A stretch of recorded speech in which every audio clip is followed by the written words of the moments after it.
钟老师，我是 Furusaki. This is Chung. Hi, nice to meet you. Long time no see. Okay, great. So how long have you been here? For all and tomorrow. Go back to great. I see. Good. So share this photo the lunch.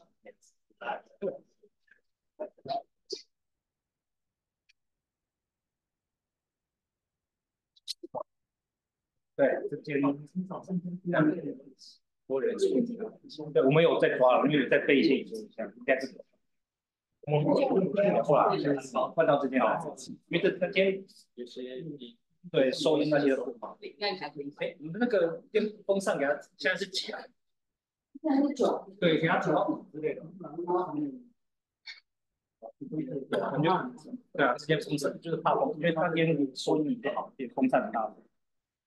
哦，对，都5。是。对，应该算，还是说一个 OK 1个小时15分，所以就不用休息啊？对，第一个是老师，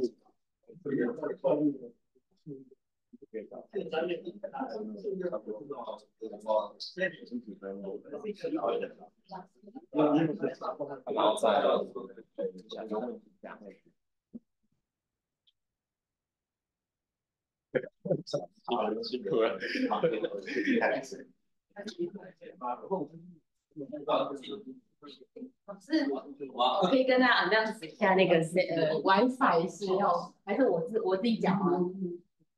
讲那个还是老师说？So if you need Wi-Fi connection, it's older boss password here. You can see other password and accounts you need internet connections. You need to search NYCU seminar first. The logo is NYCU seminar. Then the account and password is the listing. Okay.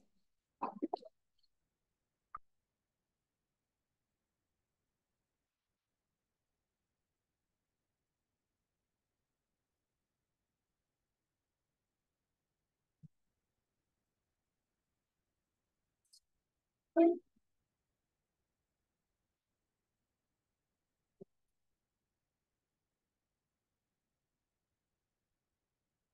上阵之前有吗？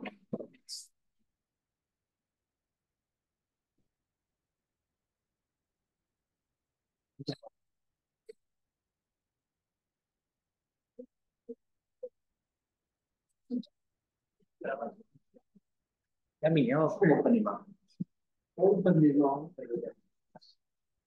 大概我们8:50，就1:00对，就8:50。那是所有的还谈得了吧你？你可以找别人。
Okay, so our first talk will start with calculations.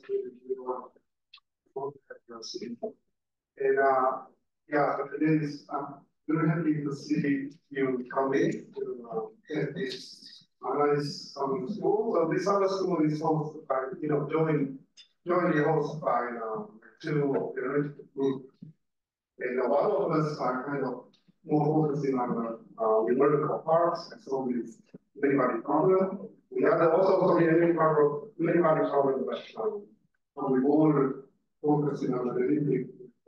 So this also is kind of hope to bring together these two groups and kind of learn more about the basic knowledge of each group. So hopefully we increase more collaborations and more ideas. And more people activities, everybody listen. So yeah, so maybe it will be a 4-day substitute.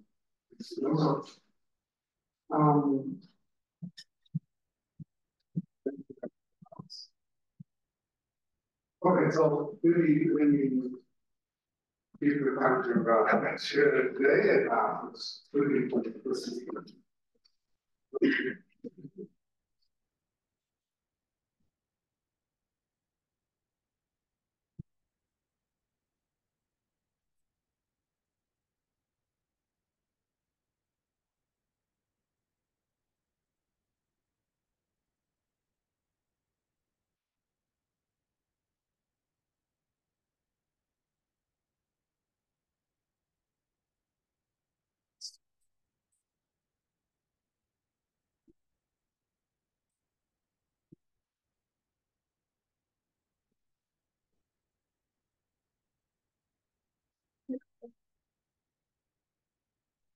So, quick minutes.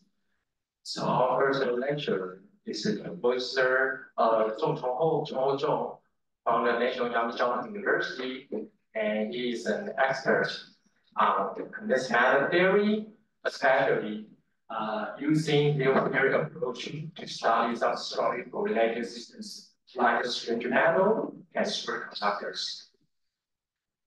Okay, so as the first lecture, it will introduce the realization work method in condensed matter systems. So let's welcome Professor Chung.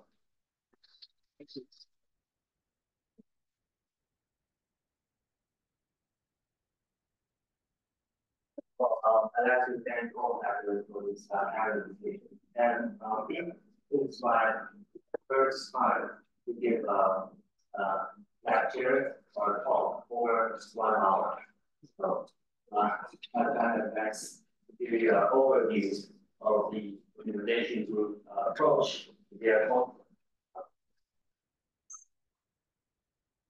So, welcome everyone from semester series. I will more on the analytical side and also on the numerical side. So I'm sort of more in the analytical side, but still we do need some numerical approaches when we do the analytics.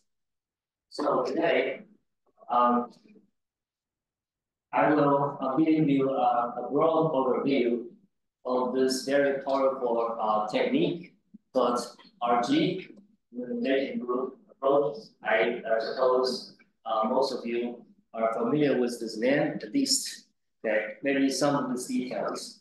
And especially the application of this method for the convex matter and antibody systems. Now focus on the phase transitions in convex matter systems, where we could use this technique as a powerful tool to study the critical properties of phase transitions in convex matter. How do I go into that? It's somewhat complicated. Okay, so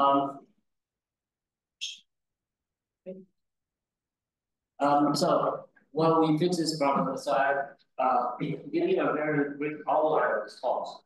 So first I will give you the so page down, right?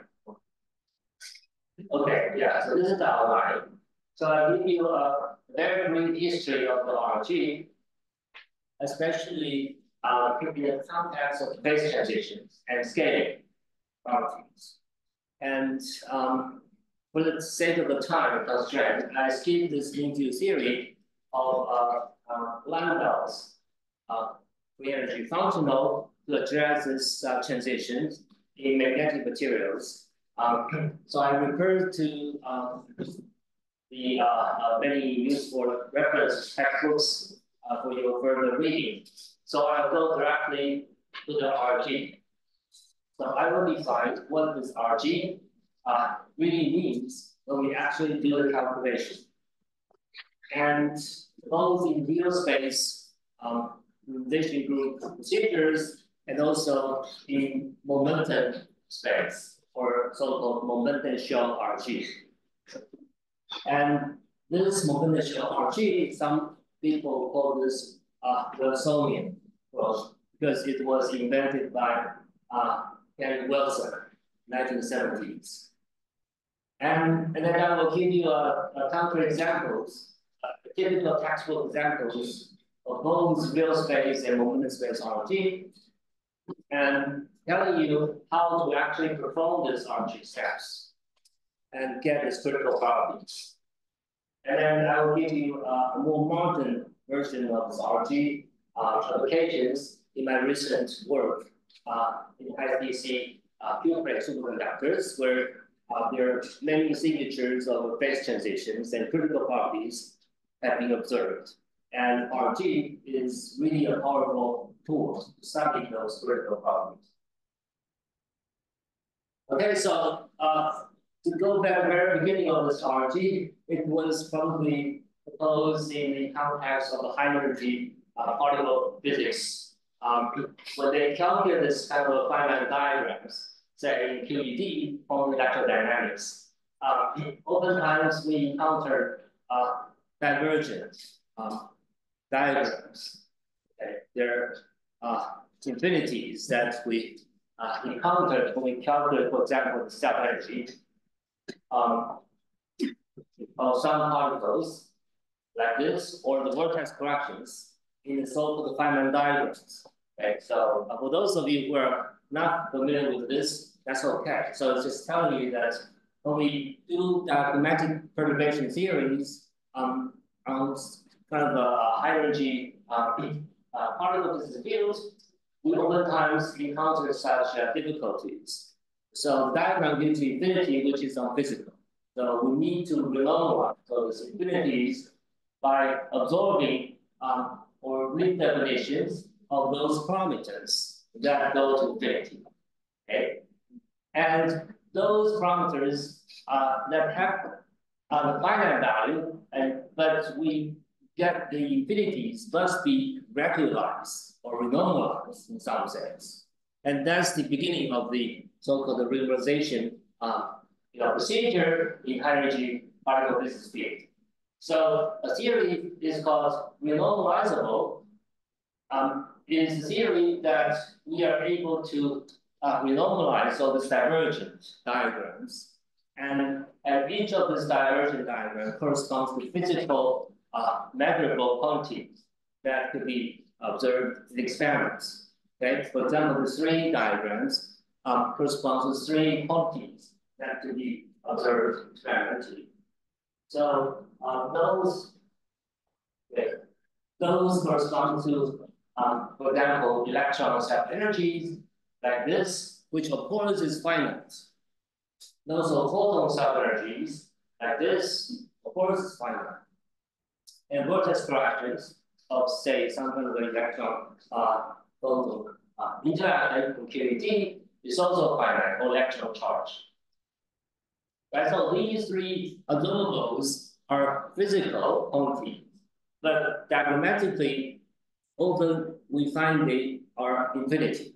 Okay, so what can we do about this? So we need to normalize this by some normalization effect, okay, to make them finite and compare these quantities with the experimental observations to fix this divergence. So that's probably the beginning of this word realization.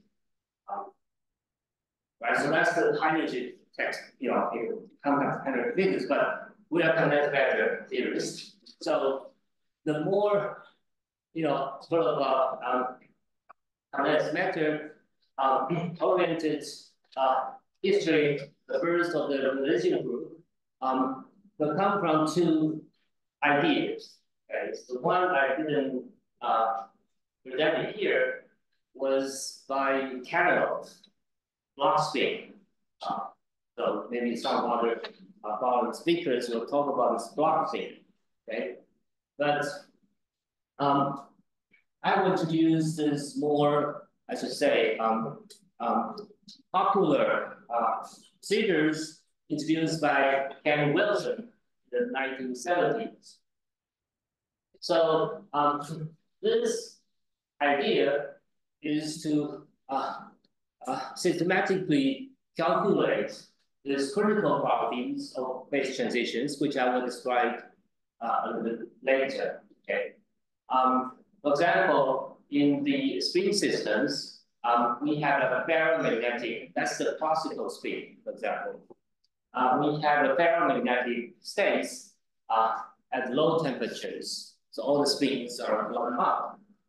But at high temperatures, so we don't have any magnetic moment. Okay. So then there's a phase transitions between ferromagnetic and spin disordered paramagnetic states across the boundary red curve right here, which is called critical temperature.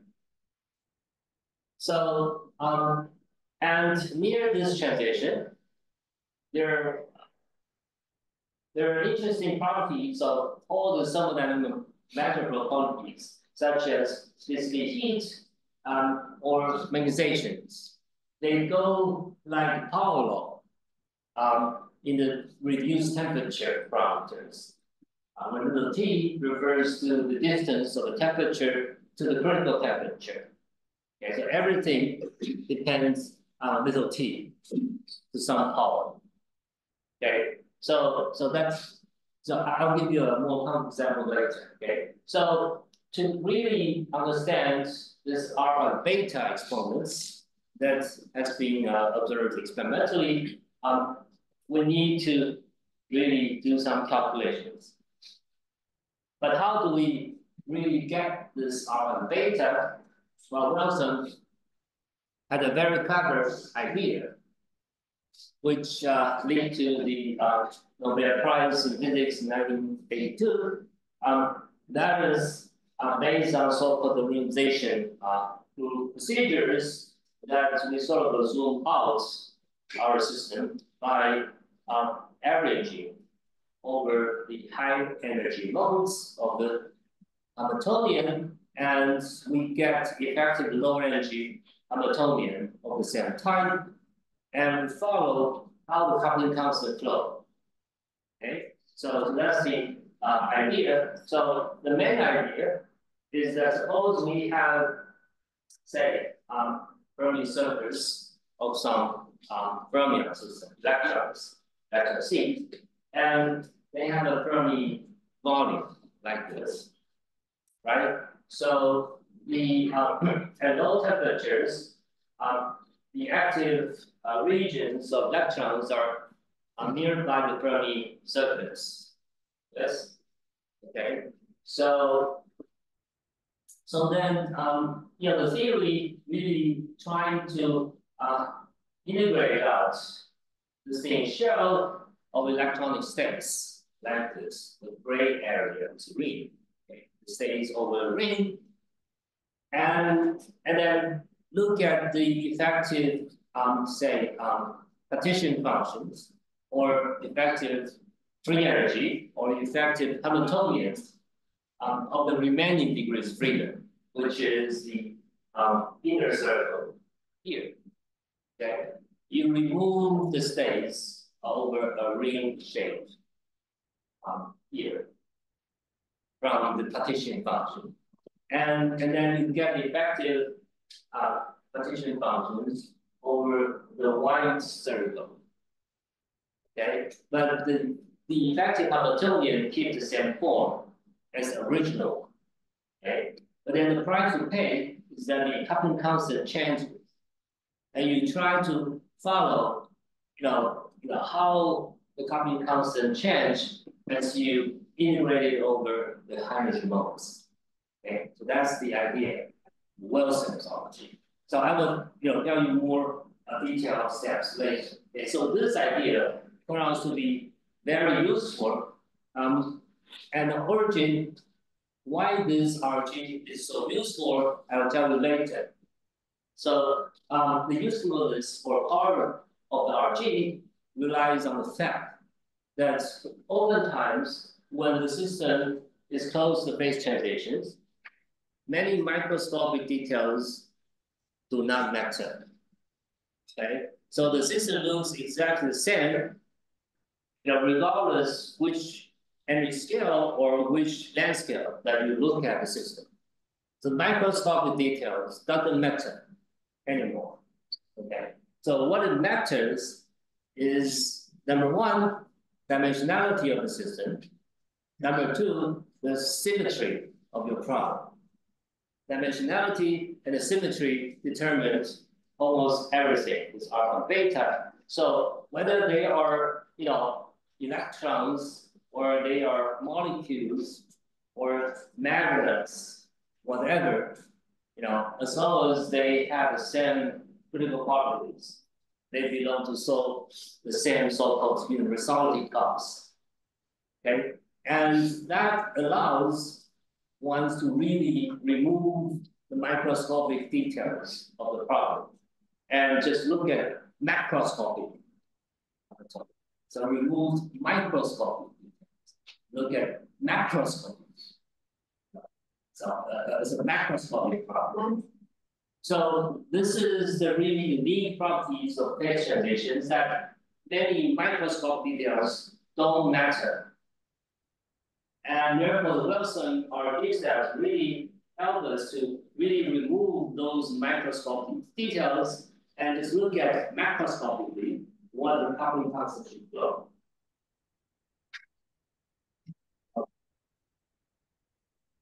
Okay. Yeah. Right. So let me give you some broad introduction to the phase transitions. I mentioned,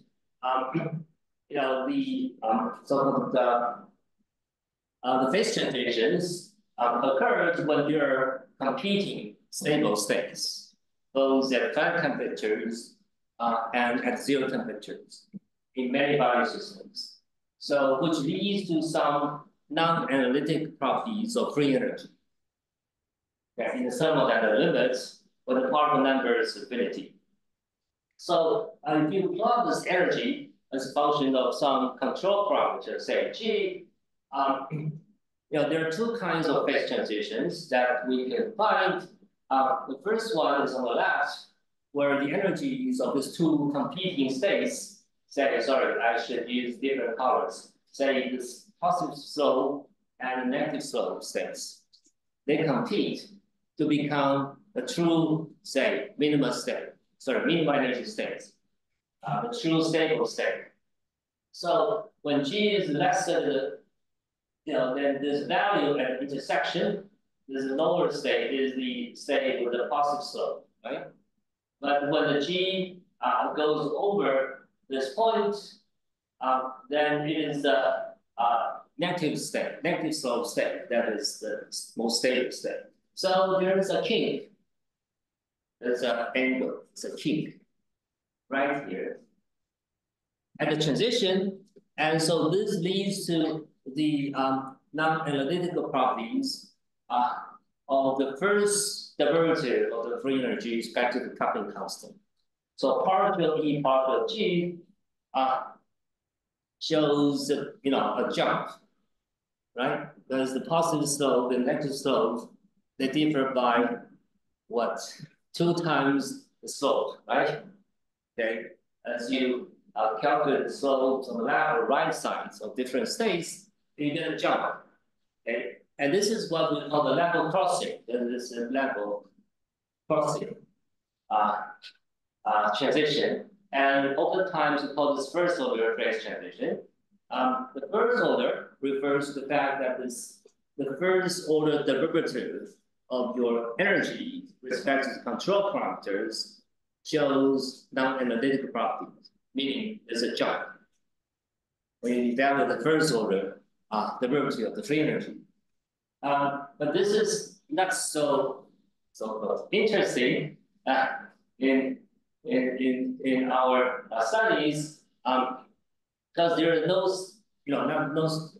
there are not so many interesting, say, scannings and properties associated with the first order transitions. So the most interesting features is the right figures, which shows avoided level crossing. So at this intersection, on the right-hand side of the transition, is not just a kink, it's not a kink, but it's rounded. Okay, it's rounded shape. It's a parabola. Okay, so that you can continuously change the phase from one to another without this kind of level crossing. Okay, so but still there is singular behaviors at the level of the second order derivative. If you take the curvature of these two different curves, you get a jump. Okay, so when that happens, we call this second order phase transition, or more commonly we call this continuous phase transition. So when we have this continuous phase transitions, all this kind of nice critical property that I just mentioned appear. So this is what we are focusing, and this is also what we usually see in experiments, that this many interesting, say, solid-state systems shows this continuous phase transition. So near this continuous phase transition point, we have this, scaling through the solidity clause and so on and so forth. And therefore, the Wilson's RG applies for this scenario where we have a continuous phase transitions and shows this minus vertical movement and so on, and we can study this. So there is another class of phase transitions, which we call this quantum phase transitions. It is a transition where this kind of avoid level crossing scenario happens at 0 temperature, meaning the true ground state. So suppose we have two competing orders at ground state. At ground state, where the temperature goes to 0, like horizontal line, the x-axis right here, So the system can actually go from order state to the quantum disorder states, okay, at 0 temperature. Okay, so when the phase transition occurs at 0 temperature, we call this quantum phase transition. And the critical point at t equals 0, we call this quantum critical point. And oftentimes, near this QCP, at final temperature, we have a fan shape of the window where we see all these nice properties that I just mentioned, with critical exponents, sinusoidal part, and so on. And this is called the quantum critical behaviors. And these behaviors, are controlled by the single quantum critical point at 0 temperature. So the finite temperature, we just mentioned there's magnetic phase transitions across the finite critical temperature DC. We call this classical phase transitions. We call them classical because they are driven by thermal fluctuations. Okay? Meaning quantum mechanics is not so important right here in the finite temperatures. So the reason why we get these transitions purely due to the thermal fluctuations. So the temperature gives you thermal effects, thermal fluctuations, which could suppress this perfect orientations of the space. However, near this quantum phase transitions, the transition is driven by quantum fluctuations rather than thermal fluctuations. Because at t equals 0, there's no thermal fluctuations. And yet, we still see this transition. So the transition is purely driven by quantum mechanical fluctuations. In quantum mechanics, you know that there's a 0-point energy, right? If there's 0 temperature, the ground state, the system can also fluctuate because Heisenberg's uncertainty principle allows the particle to fluctuate, have some, probability distributions, wave functions, some kind of probability distributions in quantum mechanics. So if you have two competing ground states, and right at this transition point, the system doesn't know where to go. Okay, quantum mechanics, they really are confused, and therefore it leads to this really interesting competing space transition. And near the transitions, there is a very interesting properties called this self-similarity. Okay, and this is due to the fact that correlation length C diverges. What is correlation length? The correlation length is a length scale where the system shows some relations. Okay? For example, the spin correlator, right? So which measures what is the relation between the spin at origin and the spins at far distance, R.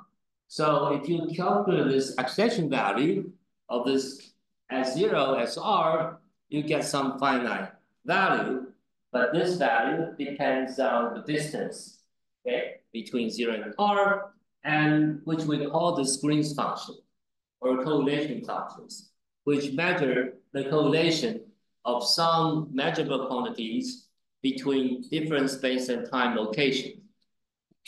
And usually these quantities decay exponentially with distance increase, okay, with the minus R over some length scale. And this length scale C is called the correlation length. So imagine if this is finite. If this correlation length is finite, then you can imagine that when the distance goes to infinity, this exponential decay to 0. But there's no correlations at all at far away if the correlation length is finite. However, near the transitions, the correlation length diverges as the power law fashion as function of the distance to this say critical point to some minus to exponent mu, and as little t goes 0, which means that we are closer and closer to the critical point, and this C diverges, meaning at all length scales, the correlation length divergence at all length scales, the correlation function remains finite. Okay, meaning you still have some relationship between the spins at far away distance if the correlation length diverges. And this is a characteristic behavior of the phase transitions, meaning at all length scales, the particles and their relationship regarding measurable quantities are almost identical. So in the control picture, you could imagine that this is a vegetable called cauliflower, and if you look at from your bare eyes, this has a shape. But if you look, from your lens, and it has the same shape, and if you look at the microscope, it looks exactly the same. So no matter how large or how small you look at this stuff, they all look the same. Okay, meaning the correlation length really diverges, and the system behaves exactly the same at all length scale. Right, so this is really a key point of the phase transitions of self-similarities. And because of the self-similarities, we have this kind of a critical exponents that we can measure in the lab based on thermodynamic quantities, such as specific heat goes like T to the minus power alpha, and ionizations goes T to the power beta, and accessibility goes T to the minus gamma, and exothermal ionizations goes H to some 1 over delta, and correlation length diverges the T to the minus mu. And there's anomalous dimensions which measures the Green's function momentum space relative to K to minus 2, which we call eta at the transition point. So all these exponents can be measured in the lab, okay, near the transitions. Okay, and we will call this critical exponents because there are polar exponents associated with this phase transition part. So please interrupt me if you have questions. Right. Okay, so and we can classify all these different so-called universal classes based on their values of those alpha, beta, gamma, delta, and so on. So for different systems having the same critical exponents that belong to the same so-called universal class. Okay, so and this is a very striking example used in textbook of phase transitions, telling you that the liquid gas transition, in what we are familiar in the thermodynamic textbook, shows exactly the same critical exponents as the classical Ising spin model. Okay, so the Ising model shows the Hamiltonian of this type, where the spins only have 2 values, up or down, and they are coupled ferromagnetically like this, and you can add, external fields, and the phase diagram that I show you comes from this classical Ising spin, but this is just magnetic materials, right? Magnetic properties. However, magically, the exponents of this classical Ising model are identical. So very completely different systems of liquid gas transitions. So, for example, liquid helium. Okay, they have liquid and gas phase transitions as a function of the density of your liquid helium, and the distance to the critical density goes like T power beta. Okay, and you can measure this density versus temperature at different pressures, and you could really reach to this critical point right here, right? And this, naively, superficially, has nothing to do with spin. They're just, say, molecules, right? Liquid helium. There's different atomic structures from the spin systems. However, magically, they show exactly the same critical exponents. So that's what we call they belong to the same resulting class. Right. So more generally, we could classify different, say, unisolid classes from their exponents. For example, this Ising model and liquid gas transitions belong to the same so-called Z2 phase transitions. They have only discrete symmetries up and down, Z2, and different dimensionalities, they may have different critical exponents. And another model, more complicated models, which we call the XZ model, or the spin interactions, shows an anisotropy along the z-axis and also in the plane. Okay, so they have this lambda, which is different from 1, shows this anisotropy. So this is called XZ spin model. And this has the same resulting, this belongs to the same resulting class as the Bose gas. Some sort of the bosons out here on the lattice. So, well, bosons have everything to do with spins, but superficially they are really, two different objects. The bosons and spins are different, physical quantities, but they have the same resulting behavior, so it's called O2. And another example is Heisenberg spins living in the three-dimensional space. So it shows O3 symmetry, and so on and so forth. So we can classify all these classes based on their critical exponents. Okay, this precisely reflects the fact that I just mentioned. This microscopic details doesn't matter. Right? Whether this is the liquid gas or the spins doesn't matter. The only thing matters are two things. One is the symmetry, another is dimensionality. Right?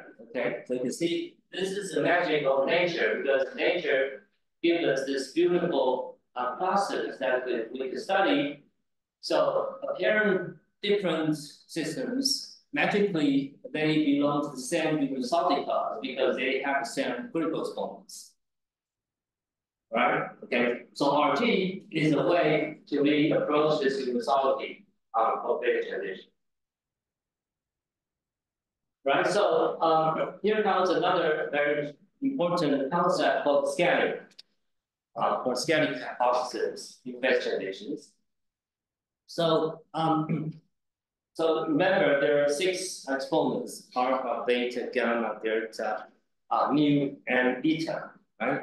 So it looks like there are 6 independent, exponents, but not. They are not independent. Why? Because they are related by this kind of a free energy, scaling of properties of free energy density. And this scaling hypothesis was proposed first by RIKEN and later Cannonov. Okay, so they try to analytically understand what's going on with those different critical exponents. Are they really related? So based on experimental observations, we will see some examples later. Right? So the free energy near the transitions, as function of these parameters, the T stands for temperature, reduced temperature, and H stands for the magnetic field. So they look independent, right? Parameters. However, near the transitions, the free energy is not separately dependent on T and H, but dependent on single combined parameters called H divided by T to some power. Right? So it is a function of a single variable, even though there are two seemingly independent parameters, T and H.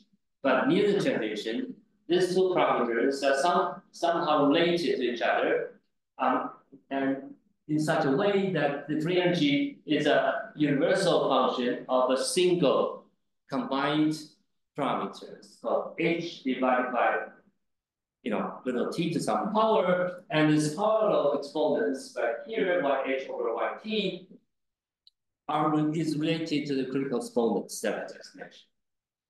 And this is a really remarkable discovery in theory, and also observation experiments, as we'll see later, that near the transition in the critical regions, all the observables show the scaling, beautiful scaling. Although you have two or more parameters as your tuning parameters, but at a transition, magically all those parameters can be combined. So the free energy is a function of a same universal function of this combined single variable. So this is the combined single variables, and based on this scaling hypothesis, you could really derive this critical exponents from the derivatives of the free energy with respect to the field or with respect to temperature. For example, in the thermodynamics textbooks, you know that specific heat is the second derivative of free energy with respect to temperature. And suppose you have such a parallel scaling answer to free energy, and you can immediately get this alpha and beta. Right? Okay.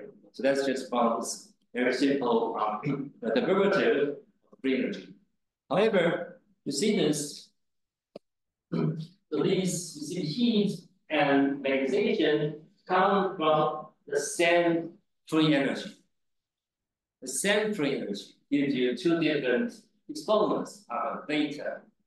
So they must be related. So alpha and beta are not independent because they are related to the same free energy in scaling regime. Right? So therefore, there are only two independent exponents out of the 6.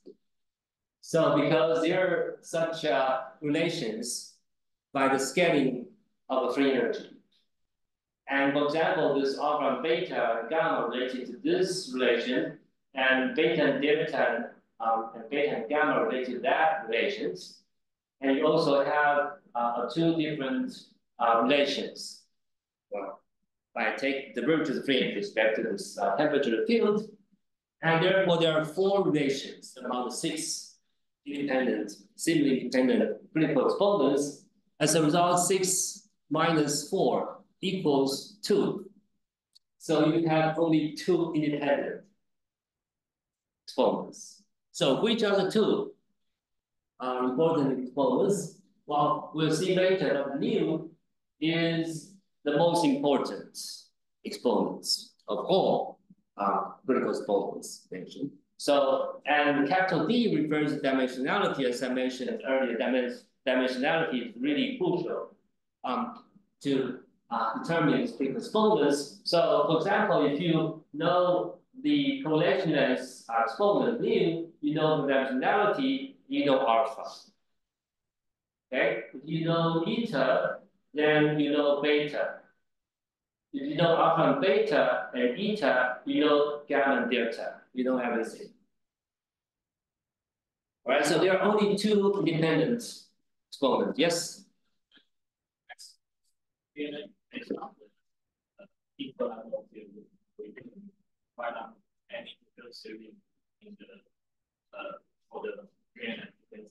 Sure, good question. So the question is about whether this energy, scaling part of this energy comes from the Ginsburg lambda or not, right? Okay, great. So we have different ways to formulate this free energy density. Ginsburg lambda is one way. Okay, so we'll see another example that you don't need to rely on because of the lambda to write down this scaling of this free energy. For example, I'll show you just an example that we studied previously. For example, this is the scaling of a thermodynamic quantity called specificity coefficient, which is CD over T. Okay, CD is your specific heat, T is your temperature, and this quantity near some weird transition point in heavy fermion metals shows this weird scaling property. So see, all these different colors lay on top of each other, right? But those different colors first refers to different measurements at different fields, magnetic fields.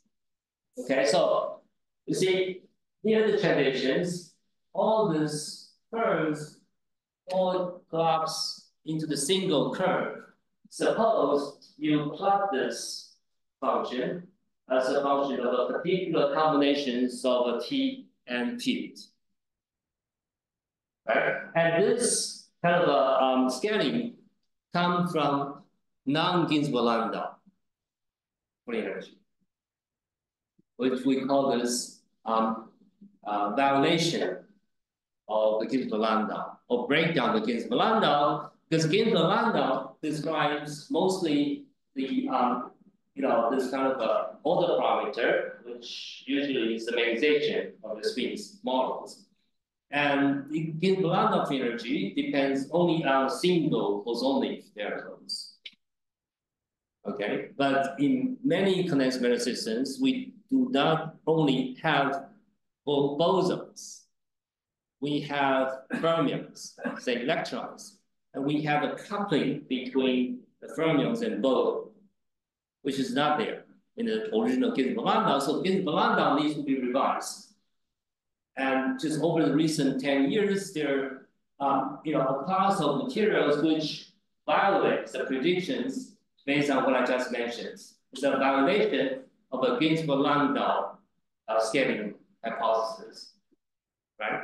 And in different materials, especially when materials involve both bosonic and fermionic freedom, and the coupling between the boson fermions give you free energies which is different from Ginzburg lambda. And this is our theory based on the Kondo breakdown scenario, and the theory describes the scaling pretty well.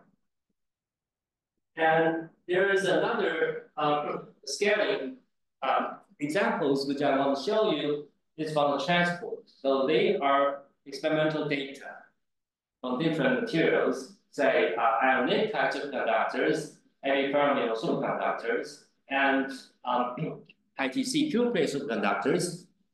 When they measure the resistivity in a normal state of the superconductors, they see a beautiful scaling like this. So those curves at different colors represent the data taken at different, say, temperatures. And they scan this magnetic resistance over the wide variety range in fields, and they measure different temperatures. So suppose all the curves should be separate, right? Okay, but magically, if you plot this magnetic resistance as function of not T or H, but H over T, and all the terms collapse. Same thing here, same thing here, same thing here. Okay, so this striking phenomena tells us that there's some kind of a scaling or quantum critical behaviors of these materials, because all the different measurements, the different parameters, they collapse. When they collapse, they have scaling. So when we observe scaling, this is an indication of some kind of critical properties, because otherwise you cannot scale. They will not collapse. Once we find the class of data, this is a first indication that the system may go critical. So do these systems belong to the same university class? Of course not. Okay. But you can see most this curves show some kind of a linear T behavior and resistivity, which we call strength metal, and I will go back to this later. But anyway, this is just an experimental fact that oftentimes when system goes to the critical point, you have this kind of scaling, nice scaling. And this is related to the scaling of the free energy. Okay, good. So let me summarize. So the power of RG is to systematically study this critical point and this kind of scaling properties, and also the universality of this systems here in transition. So as I mentioned, the key point of this RG and the basis of why RG works is based on the fact that microscopic details don't matter.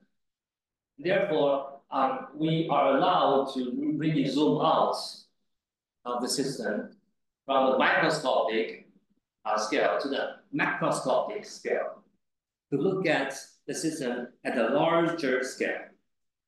And by doing so, we can have a relationship between the coupling constants at the microscopic level and macroscopic level. Right? So we reduce the degrees of freedom by integrating out the high energy modes, and we get an effective low energy degrees of freedom, but of the same type. But the coupling constant changes, the value of the coupling constant changes. So you try to follow, as you reduce the high energy modes, how are the coupling constant change when we do such a reduction of the high energy modes. And by doing so, we discovered how the coupling constant change when you change the scale, they choose. And that's the origin of RG flow equation. So we formulate mathematically the relationship between the coupling constant at different scales. Right?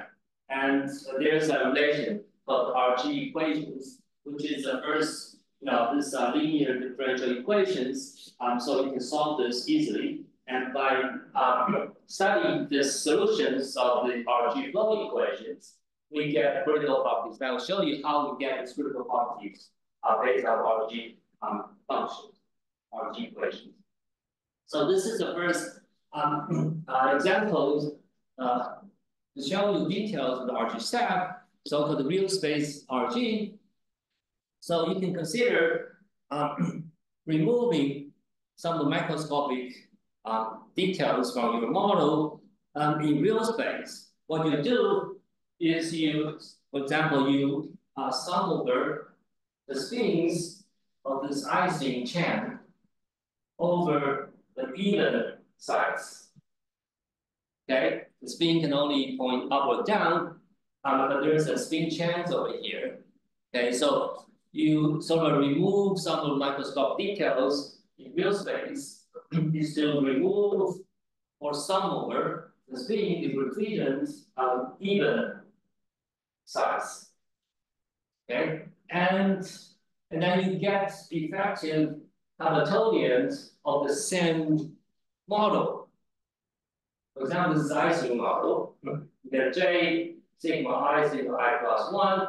But then once you remove the even sides, you get the same sigma dot sigma between two adjacent odd sides, right? Because the even sides are gone. Right? How do you, sum over the even sides? You actually trace over the spin regions in the partition functions over the even sides. So that's what they do. Okay, so you can repeat this procedure over and over and over again. So this is a first real space RG set, and you get H prime. This is what I mentioned. The coupling constant should get renormalized because once you sum over the even sides, of course, they're due to this partial summations, and when you get to the same form, the J must change to J prime. Okay, but you can calculate what the J prime is in relation to J. So J prime and J are related. So, go from the first 0 step to the first step. And then first to second, second to fourth, and so on and so forth. So that you can get the recursive relations between J prime and J. So this is the more mathematical formulation of the new space RG steps. So the partition function is the same, right? So it starts with the same partition function, but I could, sum over all microscopic degree freedom, even odds, okay, as I wish. But I can also decide not to do this, right? I can decide to do what I just mentioned. I just first remove the even sides, okay, and then I remove the second even sides, and and so on and so forth. So nobody can stop me from doing this. It's the same partition function, right? We come from the same partition function. So the partition function can be reformulated in whatever way I want. Okay, so I choose the way that I just mentioned, but the advantage of doing so is that I know the relation between J and J prime when I remove the even number of sides. Okay, so the answer to this one-dimensional IC model, classical spins, is straightforward because you can really sum over, from the partition function on the even sides by summing over sigma 1, and you get the relation between the remaining group freedom in terms of a sigma 0 and sigma 2. Therefore, the 3 spin system, right? And the relation between this J and J prime is given by this 2 times coach function. So this is the answer. Once you perform the partial trace on the even sides, you get J prime is a function of the log coach of J, and beta is 1 over KBT. Right? Okay. And you do this twice, you get J double prime is a function of the log coach of 2 beta J prime, and J prime is again. Right? So you know the answer. Okay, so this is the simplest example you can find. Get a real space RG. Unfortunately, it doesn't give you phase transition and temperature, but still, this is a good exercise. And for students and postdocs, I encourage you to really do the calculation. You find a recursive relation like this. Okay, just 2 or 3 lines. Okay, you can do it. Either you are numerical or analytical persons, you can do it. Okay, so this is the final result. And our dotted line represents our G steps. 1 refers to you remove once the even sides, and 2 refers to remove twice the even sides, and so on and so forth. And the J, quote unquote, flow under RG means that the J value changes step by step as you remove further and further the even sides.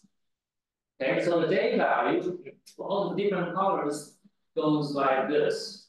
Okay, so all different colors represent the calculations down at different temperatures. The beta refers to 1 over KBT, right? So you can see that all the J's, as you crank up the RG steps, decrease to 0. Which means that J doesn't matter anymore.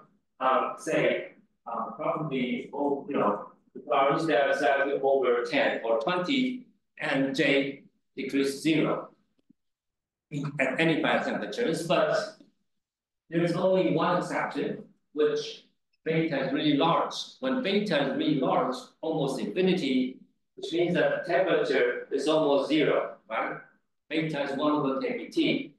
So when temperature is almost 0, and J, our blue curve, it's almost constant. Almost constant. And at the very end, it drops to 0. If you keep decreasing temperature, beta increases even further, this blue line persists even longer right? Because region is slow. So in the zero temperature limit, you get a finite J over entire RG steps, but at any finite temperature, J decreases to 0. So this is the IC model in 1D, which shows there's no long range order because when J decreases to 0, J is gone. Your Hamiltonian is 0, right? Right. H is what? I dot S I plus 1, something I. But as you turn down the RG, J decreases and eventually it's become 0 and your Hamiltonian has nothing. What does that mean? Which means that you don't have any order because on average, this J is 0. Right? So the spins are randomly fluctuating at high temperatures. So effectively, you get random spins or free spins. There's no interactions between adjacent spins when J is 0. Yes? Everybody gets that? Okay, so this is the answer from the RG. So you analyze how the coupling constant flow as you keep doing this RG steps, and eventually, when you remove all the sites and you get J to 0, which means that you don't care about J. J doesn't play any role. You can simply throw away J. It is irrelevant. Simply throw away. That's the power of RG. So why don't we throw away J? Because J is 0. Why is J 0? Because it is 0. It is 0. Right? Okay, so this is the power of RG. So by doing this, we can tell which coupling is dominating, which couplings is not important. We throw away these important couplings, we keep the most relevant couplings. That's the power of RG. Okay, good. Any questions? Yes. That's a good point. Okay, so these simple examples, we are safe. We don't generate new couplings, but in more complicated Hamiltonian, you do generate new couplings. Then you need to keep track of the new coupling constant flow. Together with the original coupling constant, we form more of a couple equations amongst original coupling constant and the generated coupling constants. You flow them all together. It's a very good point because oftentimes new coupling, new terms are generated you don't know from the beginning. So let's look at the well, it's already almost 1 hour. But anyway, so I'll flash through the main part really quickly. So the quantum-based generations. We add the external field H right here in addition to the spin, okay, adjacent IC property. So and there we do find non-trivial critical properties of this analysis. So this spin is frozen. Sorry. So the analysis is analogous to this trivial case, but right, okay. But this time, because we have the field coupled to each spins and the complications occur. So how do we do this? Again, we try to remove some degrees of freedom from the partition function. So what we do is to plot a pair of spins like this, and we reduce the degrees of freedom for each box. That's the concept of catalog block spin. So it blocks clusters of spins and remove partially the degree of freedom inside the block, and we look at the interaction between different blocks. Okay, so it's a block interaction. So this is the beginning of this block interaction. So you encircle this pair of spins, a partially trace of this 4 degrees of freedom, because each spin can have up and downs, altogether have 4 degrees of freedom. But we do need to keep only 2 degrees of freedom, the lower 2, to get effective spin of fly. Okay, therefore, what you do is that you project this 4 degrees of freedom onto the low-lying 2 states of this 4 eigenstates. Okay, so you remove the other 2 of energy states, but keep only low, 2 low-lying states to keep this 2 degrees of freedom and issue the iteration. So then you keep doing this. When you do this, and you form a similar but different RG flow like this. So now this time you get the critical point. The critical point is when H is the same as J. You see, the critical point is the point that you don't have any flow, so-called fixed point. Okay, the fixed point is the point that the J doesn't flow, it's a fixed value. But those above and below the critical value, you get 2 different flows. One, when H over J above the critical value goes to the higher value, which means that H over J is infinity, which means that H is important and J is not important. You can throw away the J. On the other hand, if this ratio is lower than its critical value, and this ratio flows to 0, which means that H is not important and J is important. So this phase is when H is important, J is not, but this phase is the reverse. So therefore, the upper phase is called paramagnetic because J is not important. Okay, the lower phase for the ferromagnetic phase because H is not important. Because the phase transition, right at H equal to J, which is the critical fixed point, and this is precisely this critical point at the nation. And this happens at 0 temperature. This is the first example of the quantum phase transition, the toy model. Right? Okay. Good. And the relationship between J and J prime can be summarized here, so you get the square root, the square root, the square root, the square root. Square root everywhere. Okay. And I think some of you could do this calculation without trouble. Yeah, so you get RG flow. The arrow refers to the direction of the RG flow, which means that the direction of the coupling constant flow to. So this is the critical point. On the right side of the critical point, this parameter flows to infinity. And the left-hand side is the critical point. This coupling constant flows to 0. So this is the RG flow. And this is what we are looking for.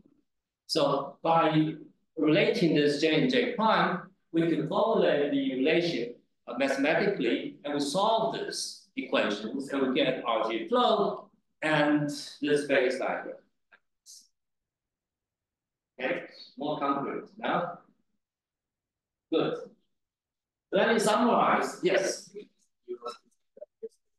That's right.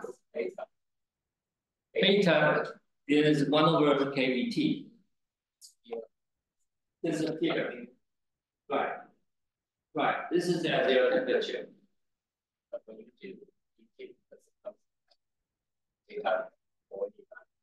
Also, yeah, that's right. Sorry. The temperature is gas, right? So you can see that where's the I think temperature is hidden in the definition of J and H. Great. So right. So you can classify all these different variables based on their RG flows. Relevant variables grow and go to infinity, and irrelevant variables decay to 0, and they can be thrown away. And the marginal variables are what we call the fixed point value, are unchanged by RG.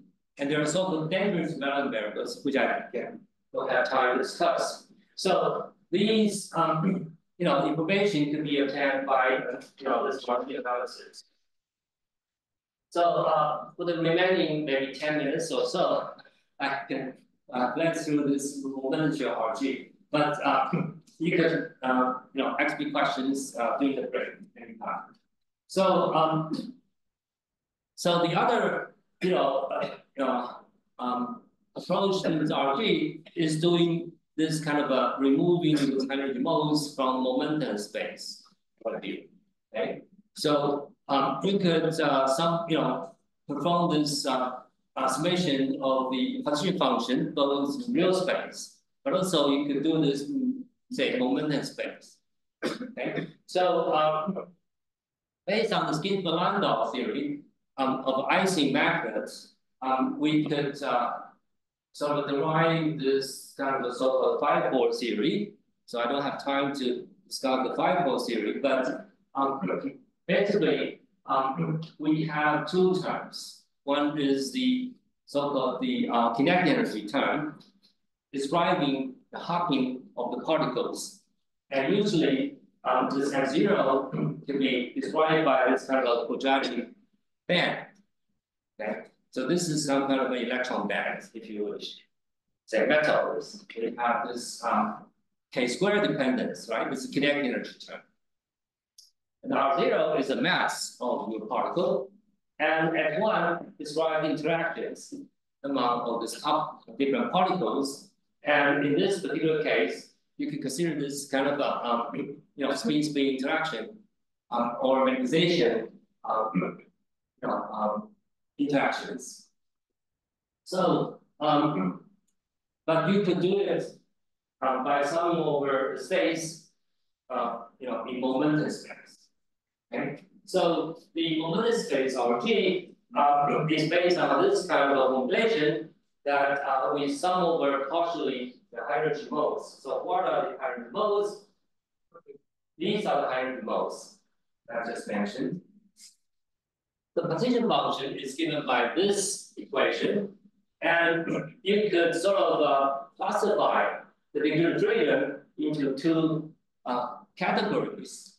First one is so-called the hydrogen mode or the fast mode. So over this ring, stays over the ring. Okay. So in momentum space, this means that momentum lies in between this gamma 0 and gamma.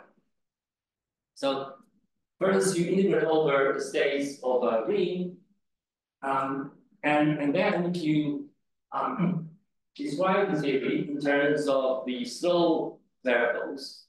Slow variables refers to the states, this empty circle, and then you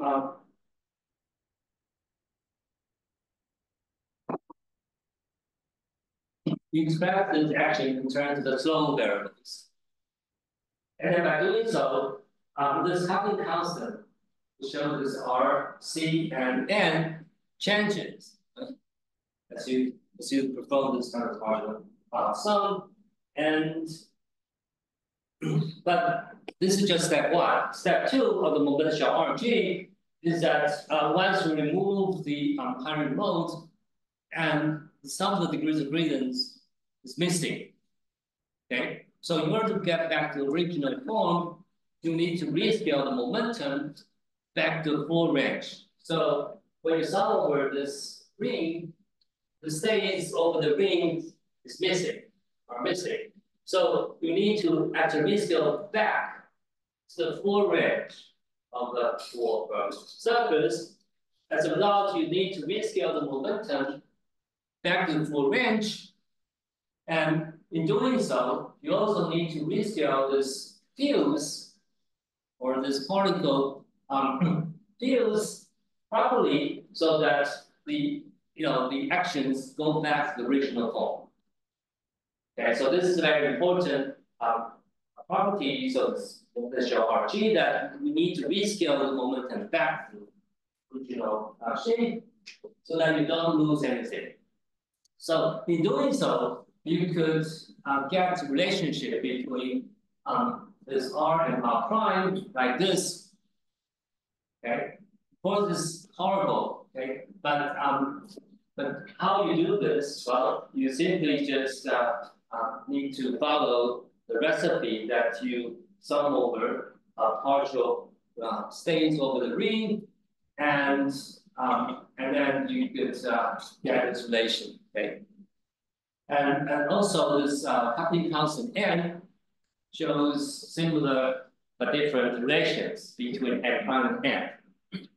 Okay, so because the time constraint, I cannot tell you how I divide this, but you can find this in many textbooks. So, and then what you do is to formulate the relationship between R and R prime in a differential equation. Okay, how do you do that? So you simply just kind of Taylor expand this cutoff down gamma 0 in such a way that gamma is slightly exponent the gamma 0 by infinitesimal amount delta L. Okay, so then you could take the differentiation of your coupling constant flow with respect to L. This is what we call RG flow equation. Okay, so partial R partial L is given by first term and second term, and similarly for n. Okay, so this is what we call RG equations, and you see that differential equations of these two are coupled together, so you need to solve them simultaneously. Okay, as function of L, and L keep track of the RG steps. Remember, you actually shrink your momentum, but inversely, you really increase the system size. Step. So the momentum and real space RG are really complementary to each other. So in real space, we really can remove the real space size, but in momentum space, we really shrink the Fermi surface, the Fermi volume. So this is a cartoon picture of the RG steps. The first, this coupling constant function of some real space variables. So there are many microscopic fluctuations like this with noise. But the first step is to remove those microscopic details by reducing the degree of freedom and by integrating out the inherent modes, and therefore this fast oscillating modes are gone because you are integrating over all those fast modes. And the remaining degrees of freedom are slow modes like this. Okay, so that's from the 0 step to first step. But then the second steps come in, you need to really zoom out your momentum to get the full range of the momentum one more time. But by really zooming out, you really look at this test from a far distance like this. So the first step is to blur your system by removing some microscopic detail. The second step is to zoom out to get the clear pictures. But then once you zoom out, the cat becomes smaller. And you look at the cat at far and far away as you continuously perform such RG steps. That's the momentum RG. Okay, so there's some details which I don't have time to address. So when you do some momentum space, you end up by doing some sort of momentum integration over many fields over momentum and inside the partition function. So you need to do it perturbatively. Okay, you need to do a diagrammatic, systematic kind of a summation over momentum. And this is some of the details that you can use weak theorems or cumulative expansions. When you sum over the fast modes, you must come, going down to this kind of calculations. And when you do so, you can Taylor expand this e to the minus delta s order by order perturbatively, so that you can do it, diagrammatically and systematically. So this is just a non-interacting function action that pretending we don't have interaction, just a projective kinetic term, and the RG step is really trivial. You simply just remove the inherent modes, then this is just a constant, and you can sort it away. and you normalize this set form. And so when you do the second step, the momentum go back to the original range, and this is the wave function notation change horizontally. So then you get this kind of change of the R after this RG steps. You get a detectable change of your R. And then this is really simple that you write down the differential equation when there is no interactions. And you solve this really quickly. And you get this RG flow back. This is a RG flow of the 5-4 theory. Flow, we don't have interaction. We only have just one big point at 0, 0, which we call this Gaussian big point. Once we include the interactions, this n terms, 5-4, happening. So we have additional fixed point, which is non-trivial. And and the points different from 0, 0, which we call this Wilson-Fisher fixed point. Okay, so sorry, I don't have enough time to discuss all these different properties. So then you could analyze the RG flows again, the same way that we analyze RG flow in the real space RG. So the arrow refers to each RG steps, meaning you reduce this momentum at high energies, and you watch how the particles flow as you reduce the momentum. By reduce the momentum, what you do is you lower the temperature, right? Okay, and you go to the ground state of the system as you follow the arrows from anywhere to the fixed point value. Okay, so you go from high temperature, high energies, and you remove the energy loads. You go to lower and lower temperature. Eventually, you hit the fixed point.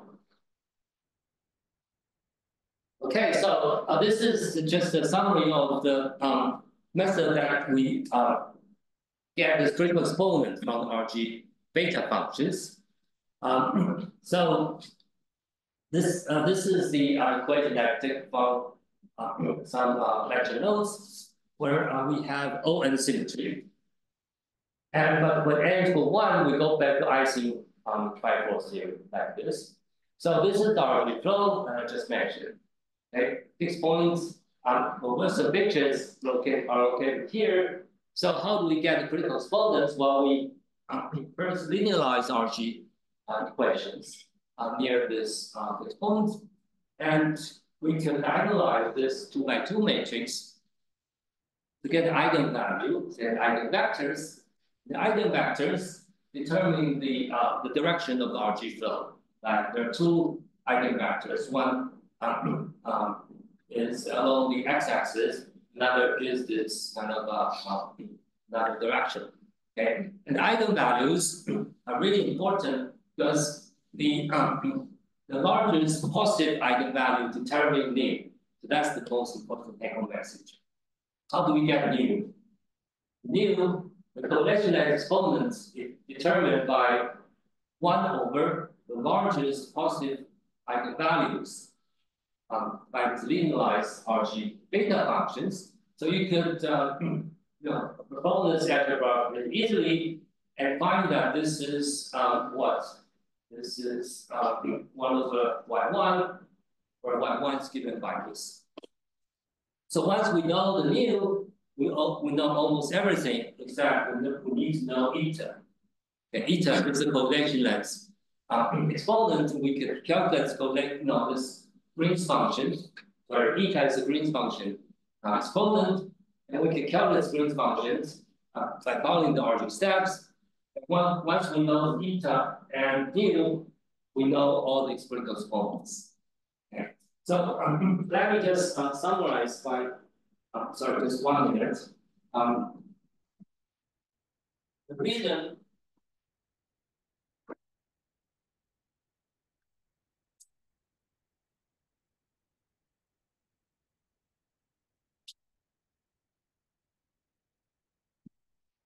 The reason why we get this power on RG is based on a really simple differential equation like this.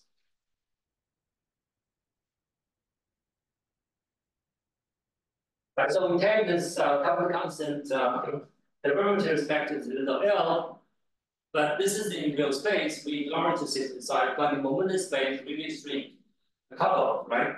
So in the logarithmic fashion. So this is the L is actually minus the cutoff. So in terms of the log cutoff, this cutoff appears naturally. Why? Because this is G. Those are just like this second order term, which is cutoff over cutoff. Right? And I can simply just remove G on the right, to the left, and remove the log cutoff to the right, and the log cutoff is actually the cutoff over cutoff. Okay, with some prefactor, which I don't care. So we solve this. This is the log, right? It's actually log. Cutoff. So then on the right-hand side, the log function of coupling constant, the right-hand side is the log cutoff. It's a prefactor, different. Okay, so naturally, G is a function of cutoff to some power. Right? Okay, what is this? This is nothing but the temperature energy scale that you probe the system. And therefore, the coupling constant flows in the power law as function of temperature. And everything is power law. And that is tied to the fact that you get the logarithmic corrections of your RG flow. And therefore, the RG flow can really detect the power law behaviors of a critical system. Okay, so I don't have time to talk about my favorite strength metal. But let me just get through the very end.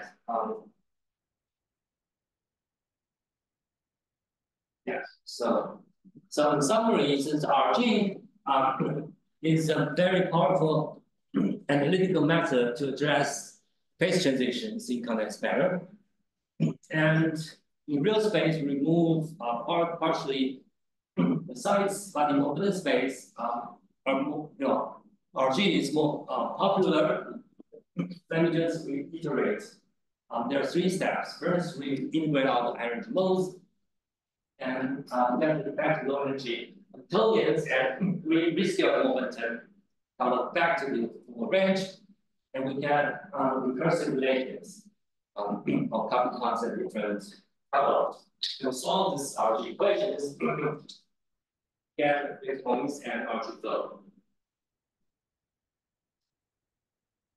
And all the different components are obtained by these RG equations.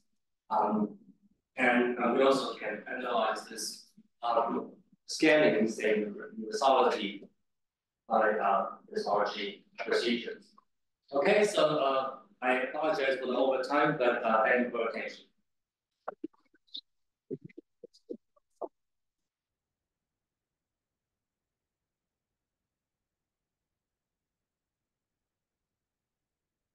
Anyway, so since that time's up, so we will leave the question to the break. So in particular, we encourage students to interact with the lecturer, and we will still have certain break or just follow the schedule. Maybe if you have 1 or 2 short questions, right here, I can try to address. Otherwise, we can have a proper break. So let's come back. Okay, let me ask a question. So, in general, do you have more than 1 coupling things? Or you always start the final? I mean, you do actually can generate some neutrons. Right. So yes, I think you could have examples that you generate many couplings, but in many cases, these newly generated terms are irrelevant, most because they come higher order expansions, right? Okay. So in rare cases, we have the newly generated terms that are really relevant.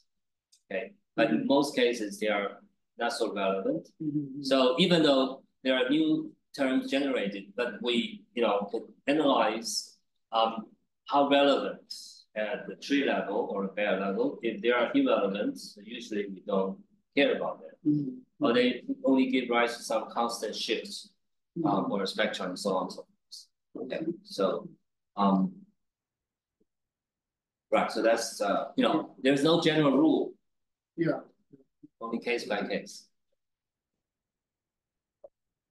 What is the benefit?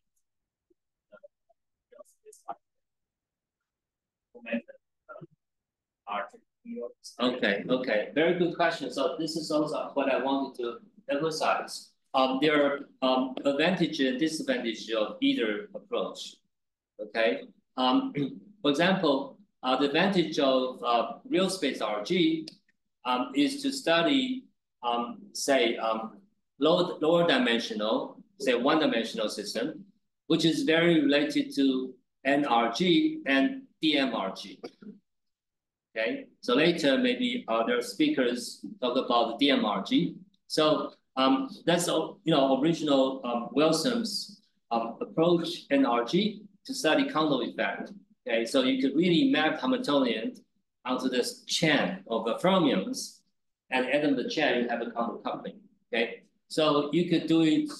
So the NRG is sort of the real space RG.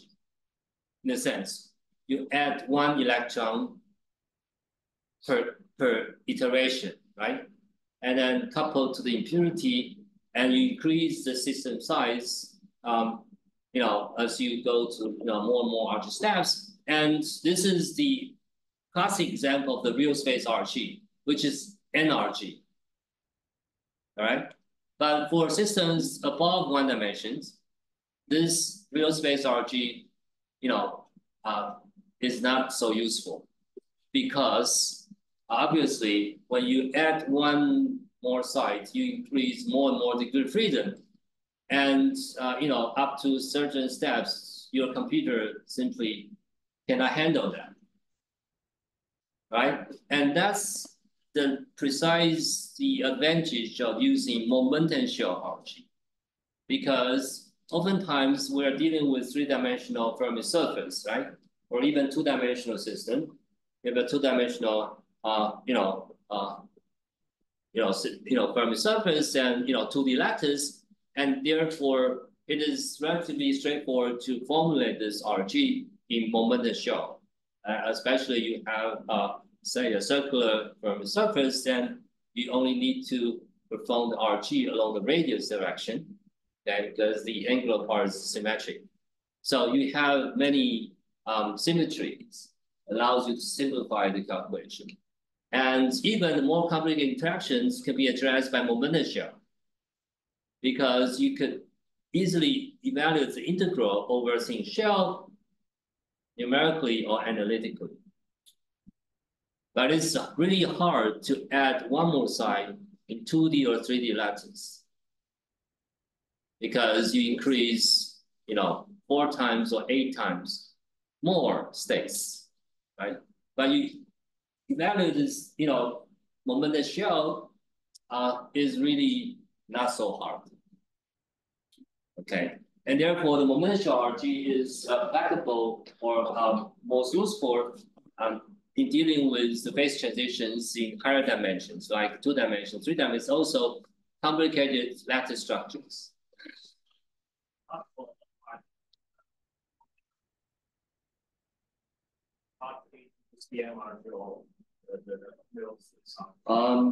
I haven't tried that, but in principle, yes. Okay, imagine you do real space RG on triangle lattice. Okay, that has been done by Kadanov et al. Triangle lattice, but honeycomb, we try that. It's almost, horrible. Okay, but you could do that in momentum shell.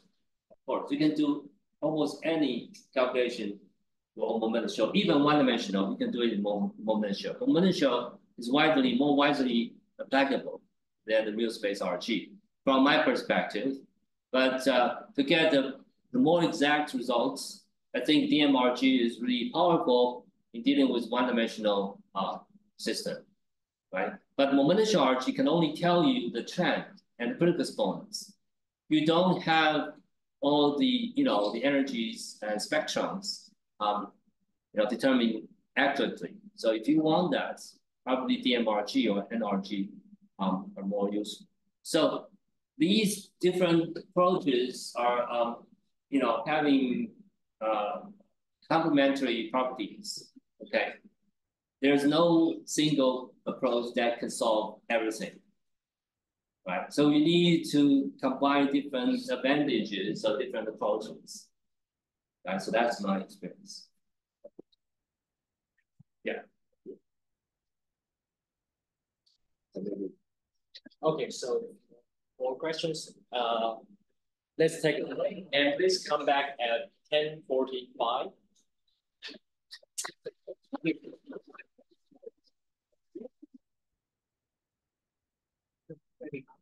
对呀，明天最后一个课程，但是我个人是很想多了解它，因为我一直就是有一个新的方法，我在想办法。如果你已经有现成的东西，你觉得你可以给讲，或者是你接着讲。可以啊，就是说刚刚没讲完就。这边有一个麦克，这个是。我离开这边。好的，来了，时间大概不是一样的。Hello， 其实这个。我们有的。这个又一个75分钟。王敏，早上今天有人用这个吗？有吧，因为好像有人线上。哦。还有他还是我有。你想要做这里的，就是感觉这样对是个，还是拿个小椅子做这个，我就可以做。好，来一个那种椅子放这个，我就可以做用。可是我不知道他们有没有调过因为他们好像调过在。这个是跟这个的吗？我应该是。以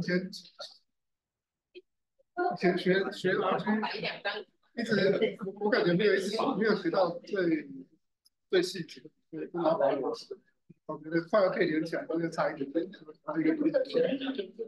是每个方法都有一些的。对。像现在这样我大概我只能了解这个。这间好像有点爆破，可能要挤一下，有点爆破的状态。够做啦。不够做了是不是？下抖啊！那我们就要这个推销把希望很在。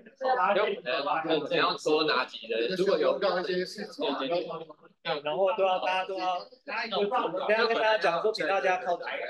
对，前面有一些，中间还有位置，但是大家要顺着点来。所以有点主要是太小了。他这个因为太高，对，希望需要花点时间。你们计划是摆哪里？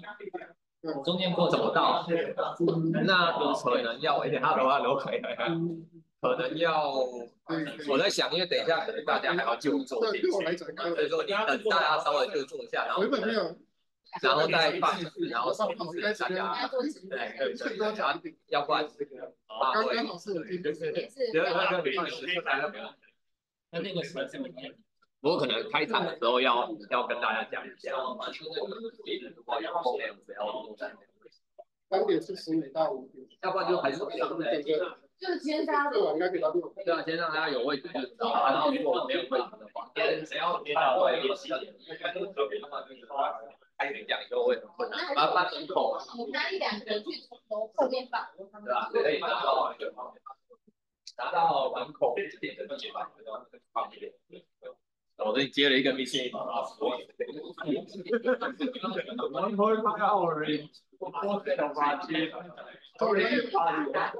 刚又给270。要不然更开心。对啊。还 OK 吗？就是说大概我是 OK 啊，但是我们要学在因为对很多可能他们会觉得健康的是他们的理解，但其实概念关系，所以可是我不知道没有办法。我觉得前面而且有讲实验啊，这样对实验连接都认为对，有啊，对，更重要的所以是。对，为什么要这样子？所以细节吧，我觉得他们可以再把那个概念，我觉得因为像我没有讲完，小可以再理解一些这个。没有这个很难讲。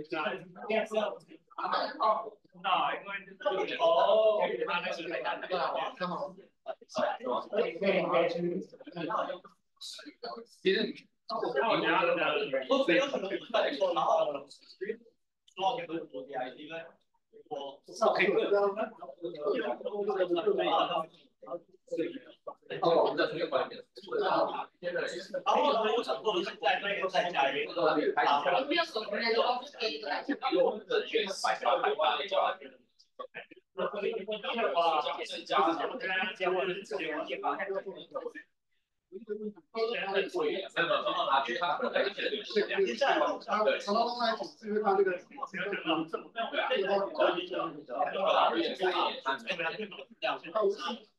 但是在这里在看大部分如果是讨论都要。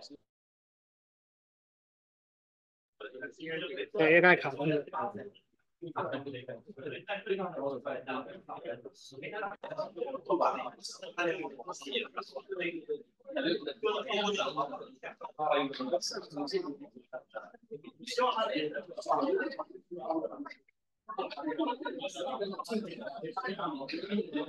这个我还不知道就是或许可以吧，但是我没有真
的想法可以。我是大林老师的研究片名。OK， 对，也是国瑶老师的，就是都有做一些解题跟数值都有。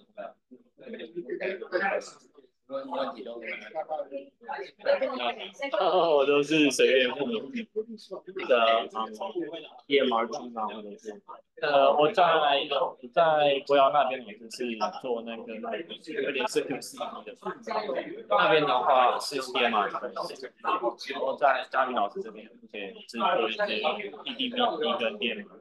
问这边有 AS 的人吗？哦，之前也是做一些简单像这些需要 space 跟。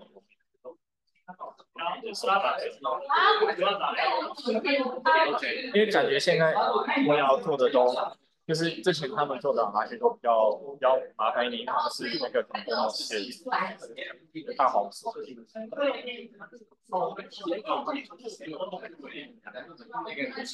那块还是蛮麻烦。哦，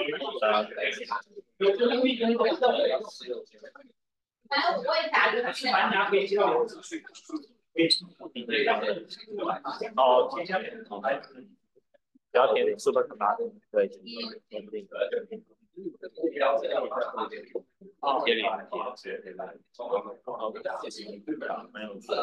天也给一个 follow up，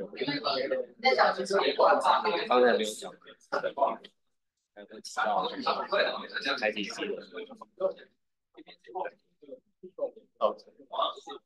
因为我是对 RG 有一块不太熟悉的点，但是在 Find My Diver， 我觉得很多人在 Find My Diver 是一个就是有些走 RG 的这一块就会做得好，没有走 RG 的这一块好，到 Momentum 做完感觉一个卡头，就是这一块比较没有就是比较没有科学从这个一型 model， 然后衔接到 Find Diver 这一块已经要少，通常都在量子，但量子就会都是讲高能的量子。我在这边有开一门课，然后还有夜场课，讲 Pascal 利用来过节的话，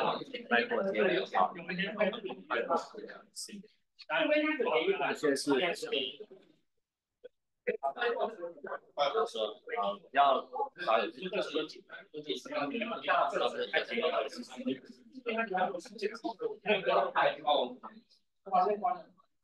因为我知道这一块中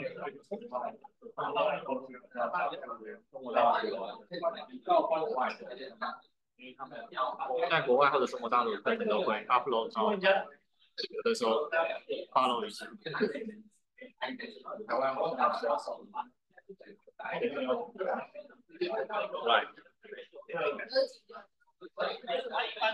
最好第一次遇到。因为我之前一直听我要跟人讲，有机会可以再讨论。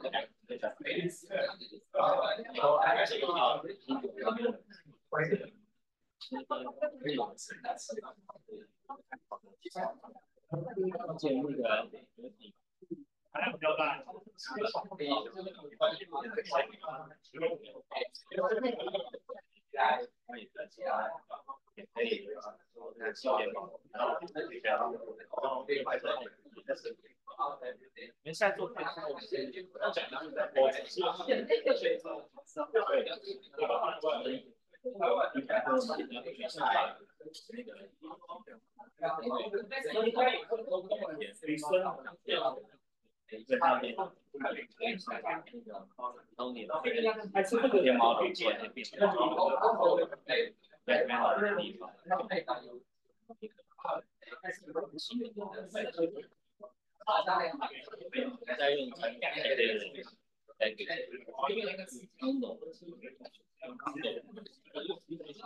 所以呢，可以把那边的东西来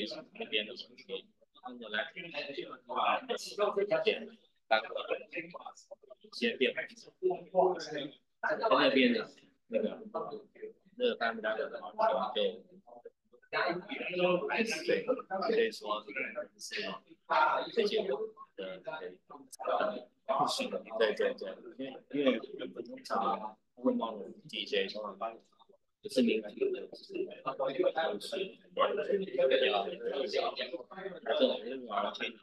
主要就是说找不到一个上音这个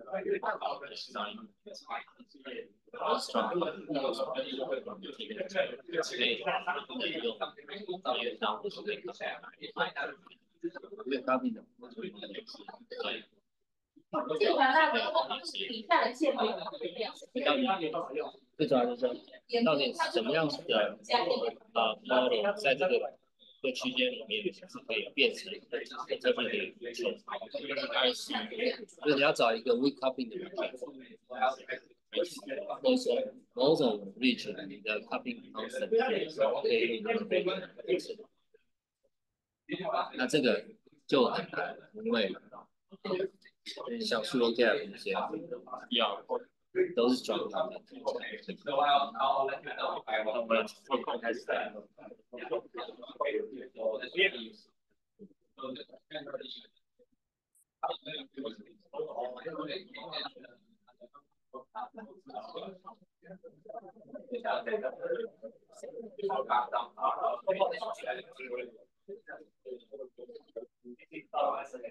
为头发过去，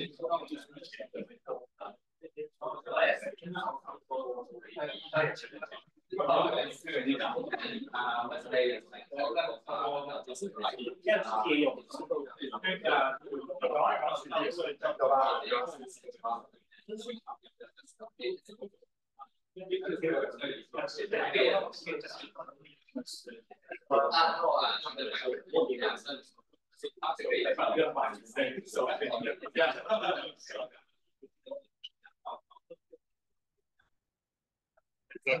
要不要换一次？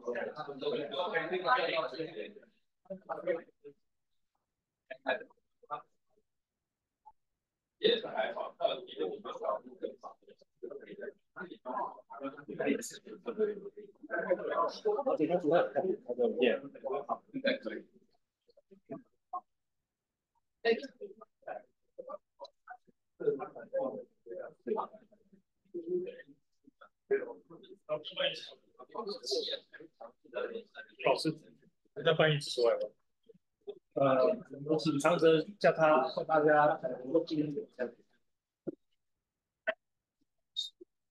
人比较多一点，对。我目前看起来还好，但是他好在可以，目前看起来还好的。那我先跟翻译。哎，长泽这次下题。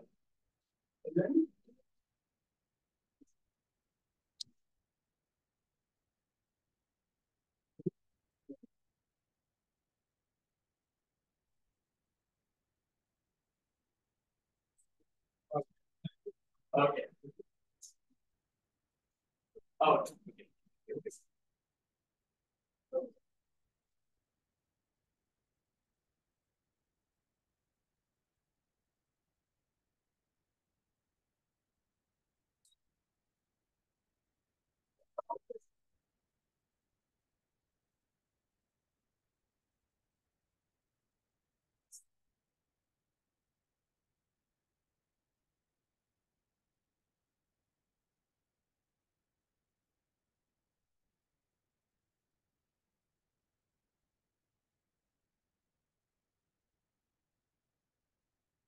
So they stop. So I was thinking lecturer.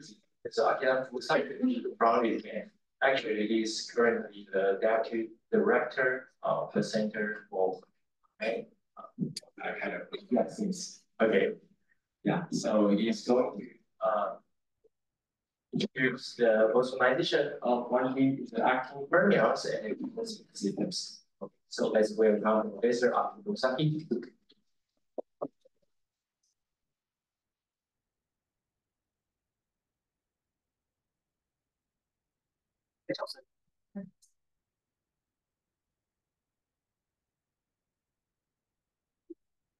把那个能量调大一点。对啊，合紧的，合紧的。最近有开吗？有开的。现在对。So, first of all, the organizers for having me here. Well, this is probably my third visit to this university, and my last visit was more than 10 years ago.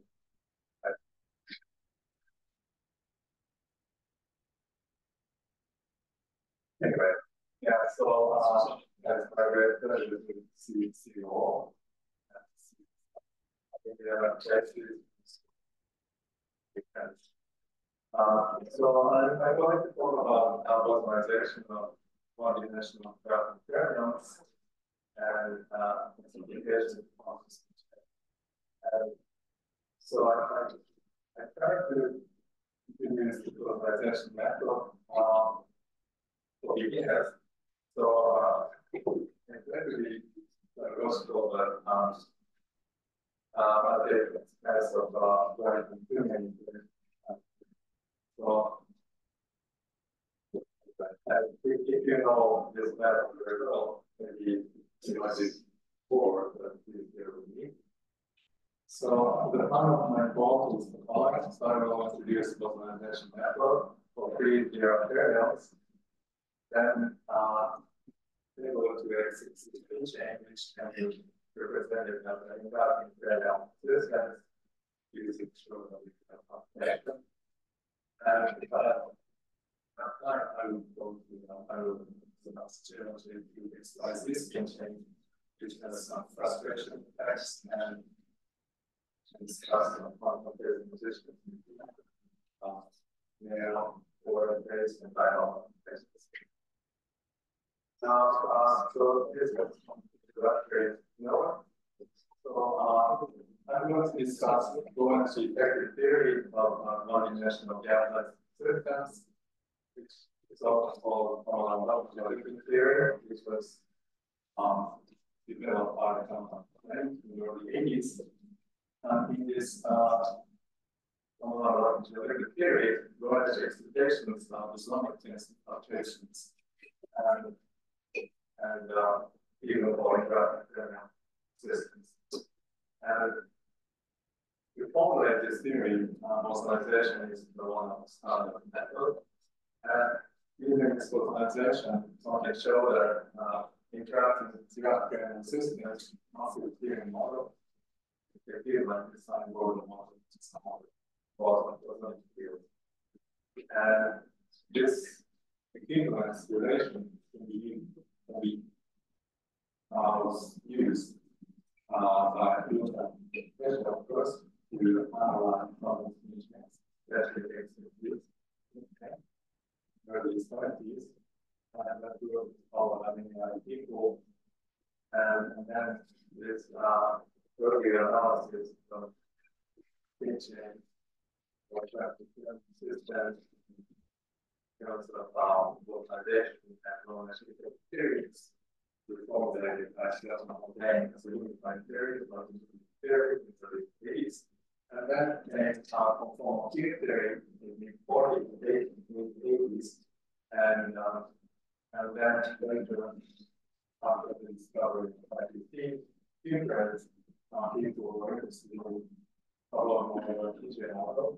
And theoretical physicists analyze our model, PJ model in one dimension, and use the conformal field theory and also the theory, since people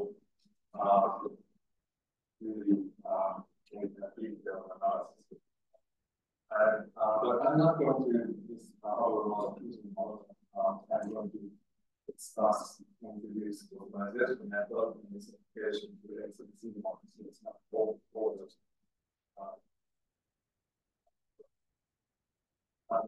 So, let me first discuss how to organize pre-defined variables. So, we write the pre-defined systems in three bosons. And of course, simplicity, ignore the field. So, it's been there. Then, now I can later show that interactive thermal systems can be also reduced to three bosons. Now, so the starting point is there are fermions.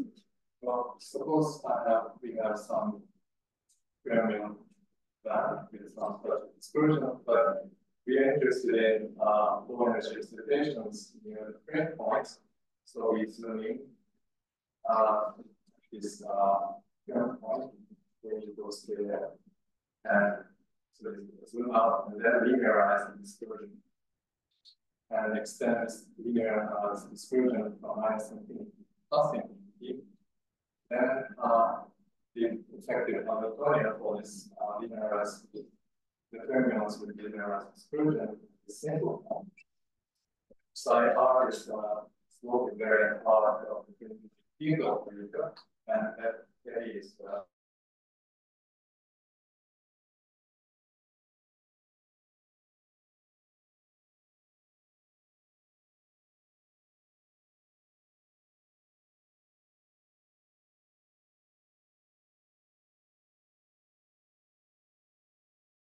extended exclusion 1 and k from minus infinity to plus infinity, we have infinitely many multiplying states which can cause some divergence.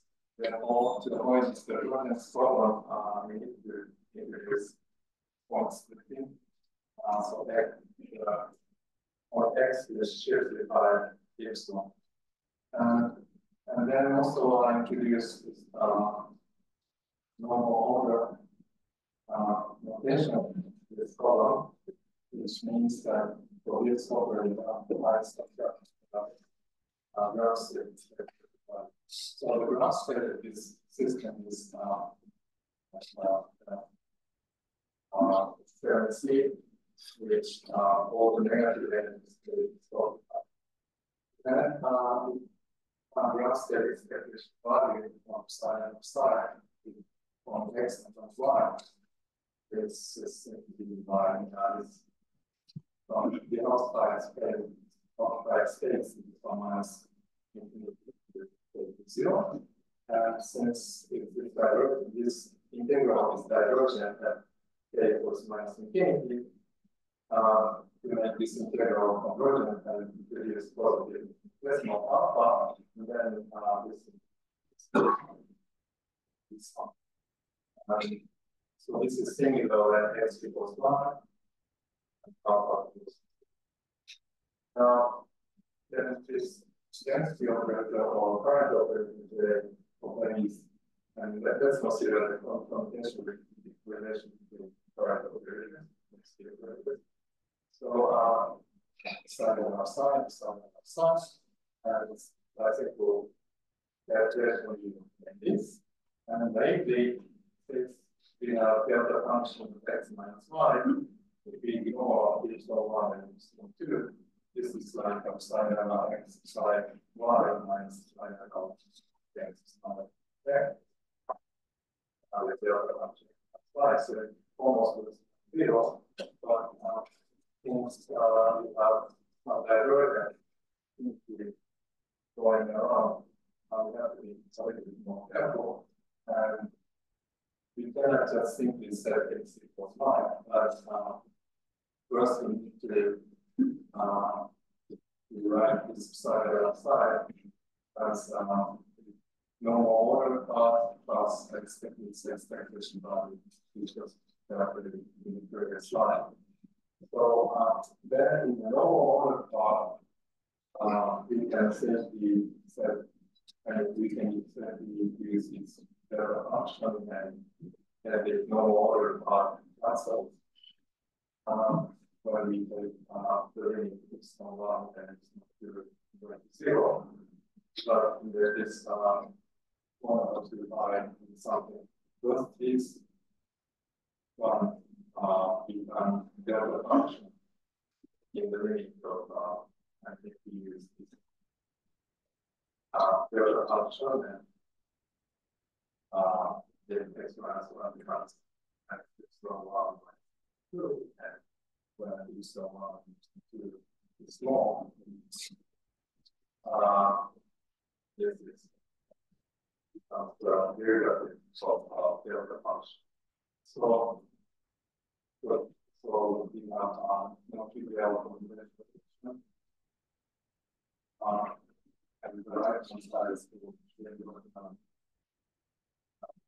now we can calculate the efficient motion of density operator J from the Heisenberg equation, and we use community we get from integration between JR and client.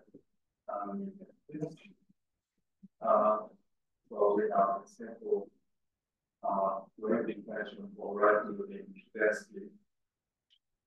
This equation shows that the density is moving to the right in velocity E. Now this same equation of motion can be obtained by replacing this Hamiltonian which are diagonally divided by in this Hamiltonian with current square J squared, which is called this is a notation of Hamiltonian of 2R small. Now we can check that the same equation function can be obtained by using it. Our own Hamiltonian. I know that using this conjugate relation that I brought with the complaint earlier. For the on this direction that doing the direction we get the same motion. So what we found is that Hamiltonian of the area is represented by NSYSU over the sphere. It's an exercise for the expectations in the end point. So we linearize, which is good, and this point that we just must be F. It is linearized exclusion, and then we will say exercise by introducing the density operator, and if we find that recommendation that's completely wrong, here we will build a function with minus sign here, and iteration of motion. And then there's the same equation motion that we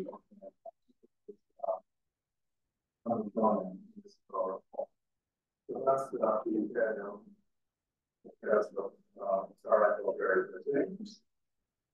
now let's move on to the three bosons. So I just assume this well, right to boson used by R, which can be expanded in terms of two remote. Okay, and if you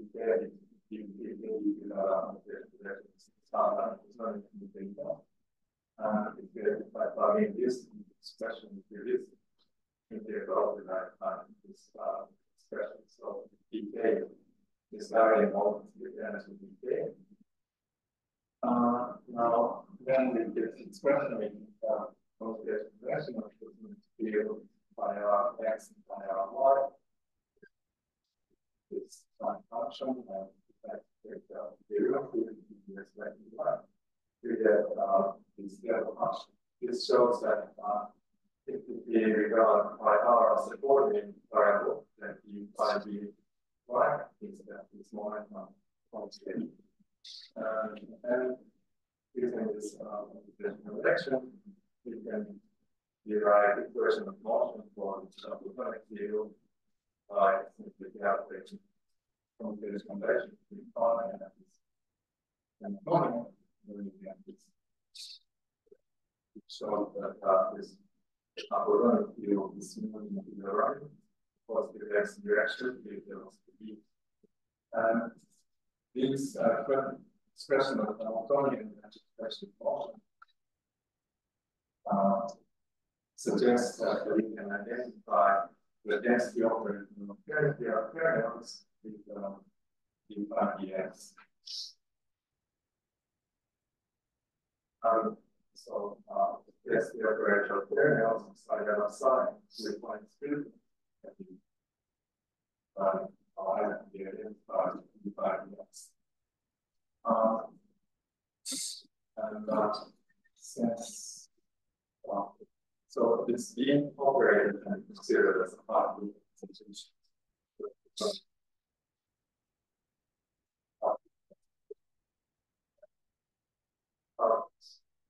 Now, then furthermore, we can identify the field operator side R with exponential of pi r, which is called vertex operator. So if you calculate the product of exponential pi r and exponential y,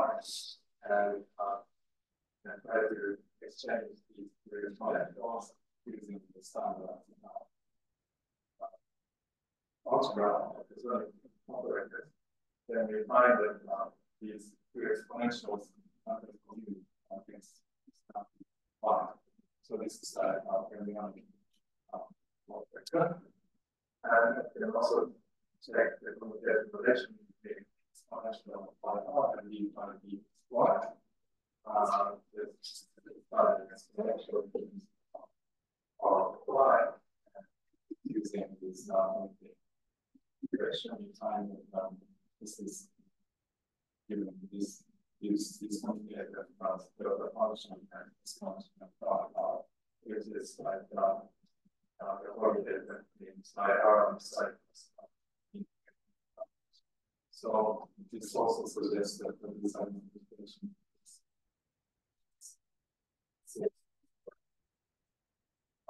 we can also calculate expectation value use exponentials in vacuum of cosmos. Then just doing standard manipulation, but finds that this expectation value is given this. So this is you can compare this result with expectation value side by side experiments, and we try to use this formula to that and identify side and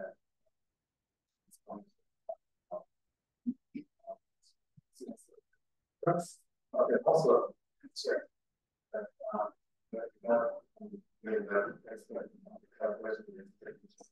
we can directly show that from other communication relations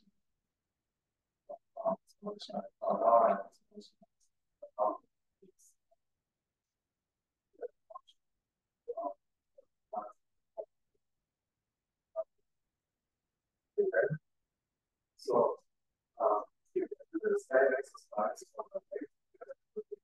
we're going to just and change here I have like this this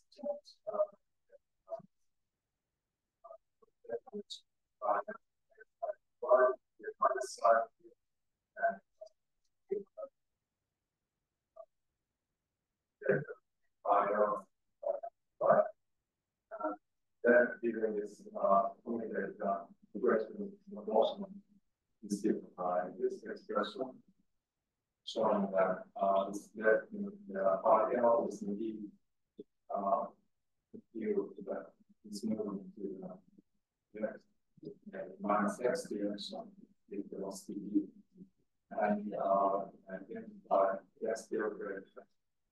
So definitely the error with the phi of the x and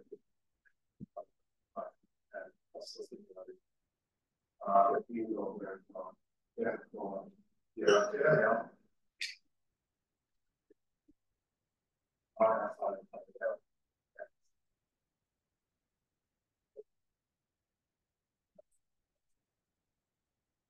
this is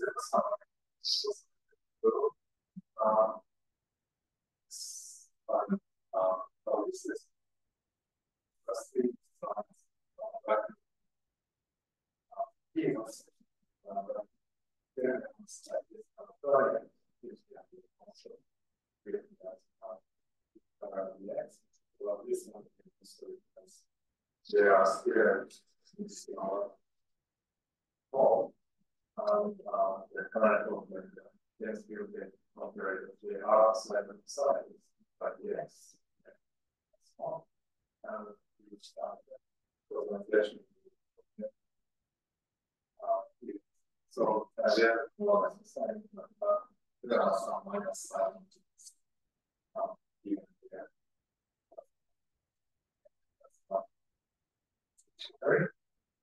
From is left moving here phi L and right moving to phi R. But if we have the linear convention, we can introduce phi field and theta field. Then so we just combine it to and then the derivative of theta is a molecular conjugate.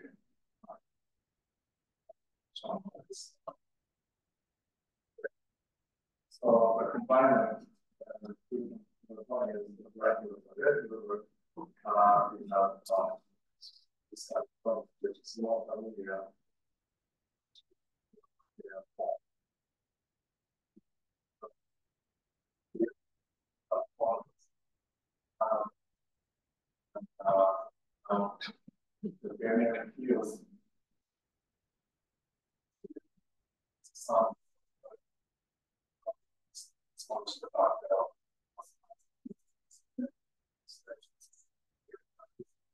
That's the operator side of the side that has a constant and flowing current on the and also the cross from side R down side L side R is really an oscillation by E.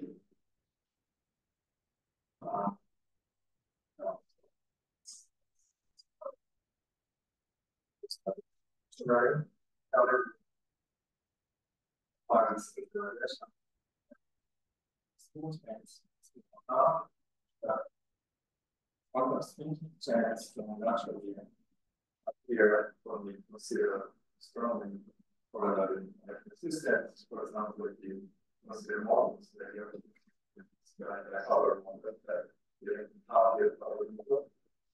So we have one electron to some and one side is also huge, very strong. We're considering virtual exchange process and two things sitting on the nearest middle side and spin of the directions that can have virtual process with exchange spin. But when two spins are pointing in the same direction, this is not such a virtual process. So in this way, so coupling reduction spins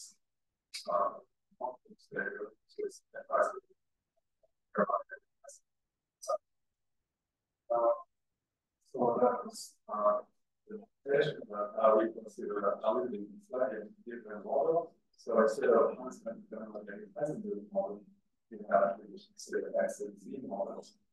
So the J is constant, is positive. I think it is extra parameter scale, which so it is extra parameter the model has some negative correlation about the z-axis. But for a delta equals 1, we have a nitrogen much used. So it's set up. Now, this XXZ model can be represented in terms of variables. The idea is that C1 half can be C1 half can be represented as variables by a negative times the state as t equals 1 half. Okay, it's all parts very off. So it's just one and very on safety, it's 0 and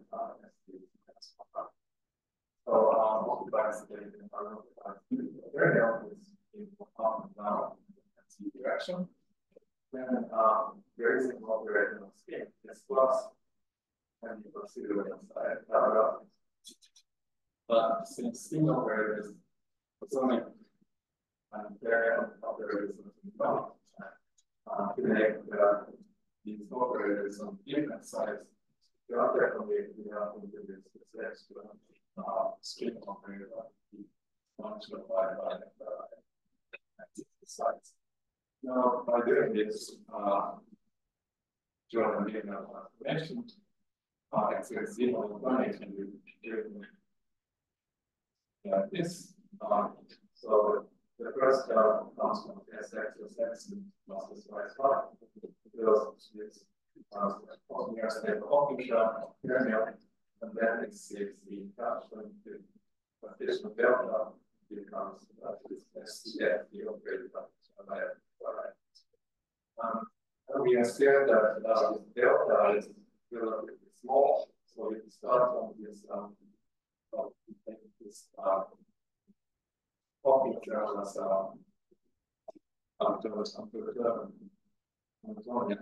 and then by interaction delta J is the correlation. So we start from this cosine function, and this cosine is R2. So there is this field, and then this yes, the interaction has some non-linear static loss.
So the interaction density means the interaction dB, and then for let's say probably start from spin operations, Wilson's and generalize and then was So when you do this transformation, it is like basically based on the derivative transformation. How to determine the fitting? The fitting, because the fitting is usually purpose of the system, the status of the system. Yeah, so the potential and chemical potential is not zero. So if we just ignore the interactions from Holland, for example, we use which is here special popping, and by going to great transformation, more pattern says we can diagonalize this and okay, this version with that plus like that. Then the ground state is going to be occupied for the negative energy state. So permeability is 0, 1, plus pure and minus 5.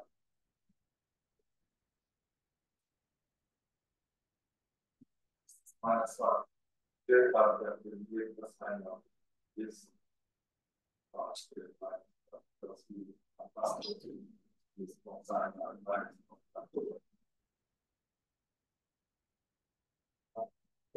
So then we take continually and cosine. So continually means continuous approximation means that when you have some summation of some functions of side index, then if this J is non-linear from side to side, then you're going to sum integral. Like this in this which is not sensing. But when the integral function is rapidly possibly faster, then the summation of this second term can be ignored. So now the cosine method, we do the same exercise, linearize the excursion around the parent points, the x plus now it's plus 2, and linearize the excursion at this energy and extend those lines.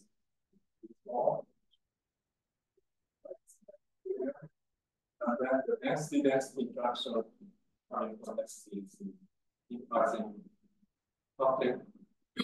The density operator has one derivative by the extra and also the jump by the minus 1 minus 1 provided by the oscillation because sine 1. So it's not possible to understand the size. And then the product is two components from e by the x squared and sine squared. So it's sine and sine, learning more. With the tricky, we're going to use this concept identity for sine sine.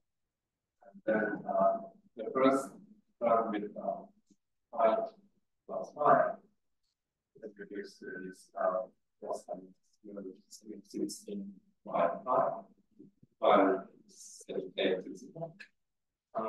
in the next term, we have a difference between 5x and 5x.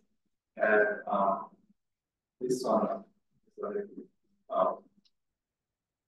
small. Okay.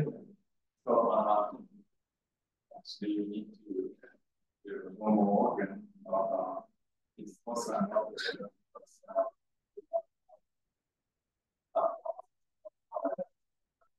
So one more organ here means that sonic operator decays. The calculation operator decays moved to the right hand side. Creation operator cosines decay data is moved to the left. Somehow doing that, after doing the order, you can cross the different style derivatives. And also, actually, by doing normal ordering, this factor alpha replaced by which is the technical detail that happens. And then by doing normal ordering, we can extend this cosine. Cosine is 1 minus 1 out of here. So we have this. And so on this, that is going to get another population of the IDX here. That's why we have 5 to overcome 5 here. In there to us. Anyway, from the yesterday, we got that and sine. Combining these distributions is then from here, I usually find velocity be this way and from the dimension to target this expression. There is some small right and from the positive.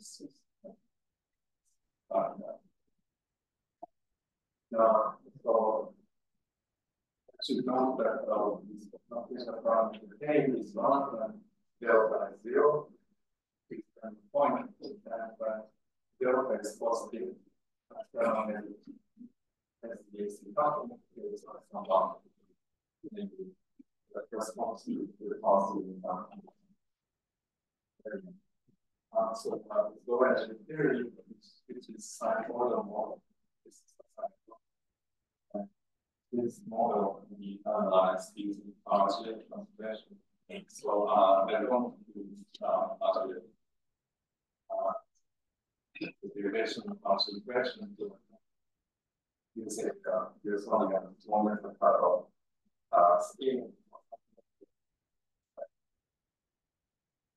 Just on the right, so with partial regression. Essentially, the cross expression problem cosine scalar direction for K, therefore, from top of 2 to minus scalar direction for K. So that kind of regression is trivial, not to be involved with calculation. Minus scalar constant, scalar constant, the constant. And the error is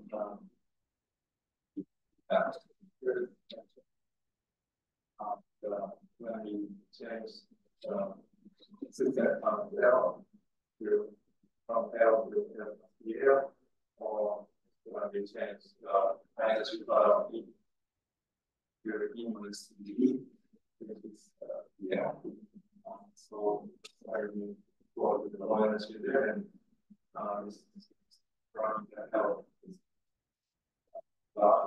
Now the initial condition to solve this differential equation is standardized, right? So this means that so when delta equals 0 is 1, okay, here and when delta is 0, so here, and when we increase delta, A becomes smaller. G is positive. And since E model it's red line, and then we do the RG transformation. So when we are in this region, when we do the RG transformation, we end up with the horizontal axis. This is the value of base points where there is a constant.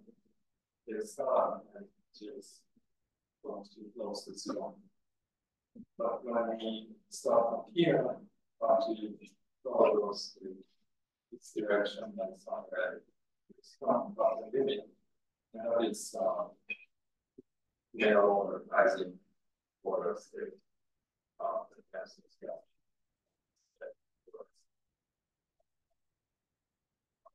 The fixed value of K. Yes, one larger one,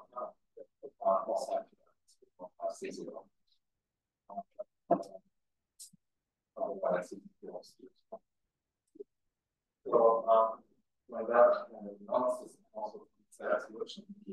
Now we can run a phase diagram, ground state with system check.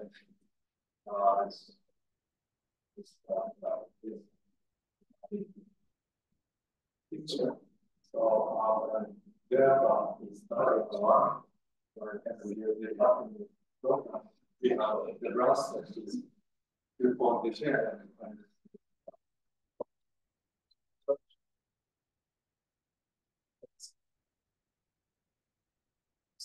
smart.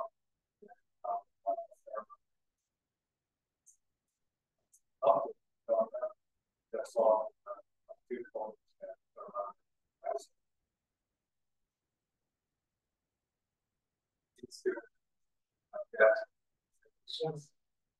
When we came from delta minus 1 to 1, we have a gapless phase with the normal progression that's why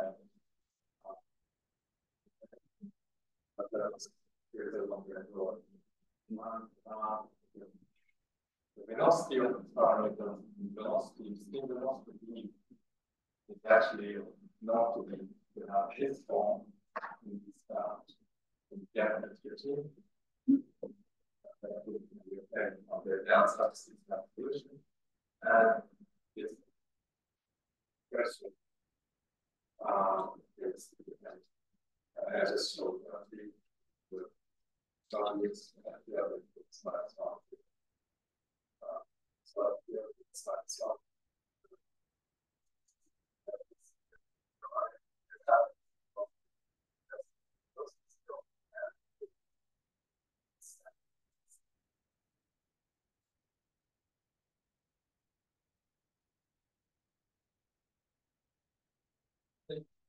Yeah, from this RGC, do we need to worry about the backward scattering terms at this level? Yeah. So we start from so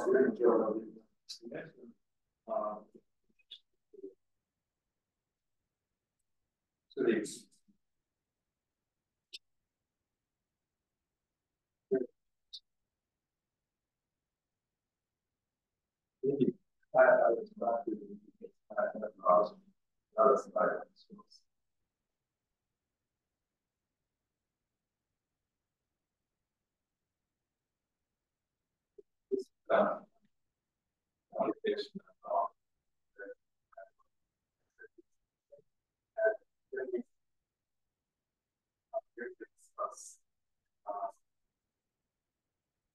Slide these additional next year's JQ. So both I think the job here on the JQ positive coupling, and so J1 is the nearest coupling, and J2 is the nearest coupling, and that also introduces two isotopes from the line and the Z. That's so the exchange coupling in the sense that it's like all the that's why and three-dimensional parameters which are a lot of from here's the first one is the ratio to the one and we consider J to one to be not to be that's not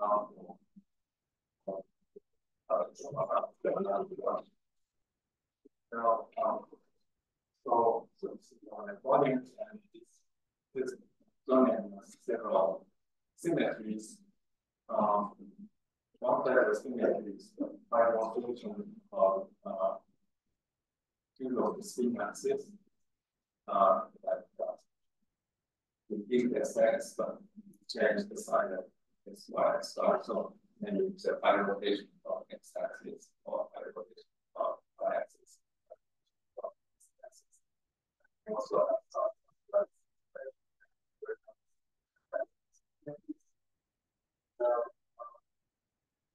this model has 4 different kinds of no-gradual differences.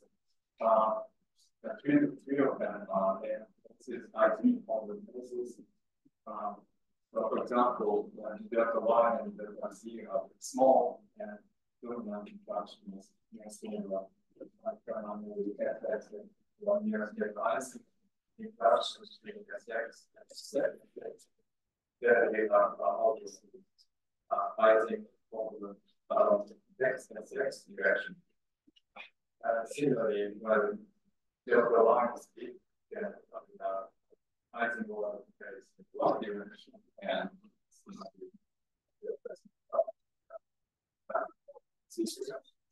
so we think this y for small. And then translation to the for example, you have that order trade, then we export that never exchange function, the expectation on certain function the oscillation. And so we have in the format. Those are for the basics.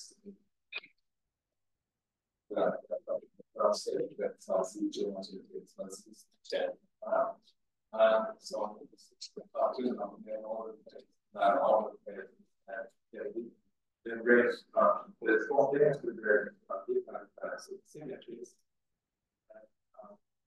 According to this model here,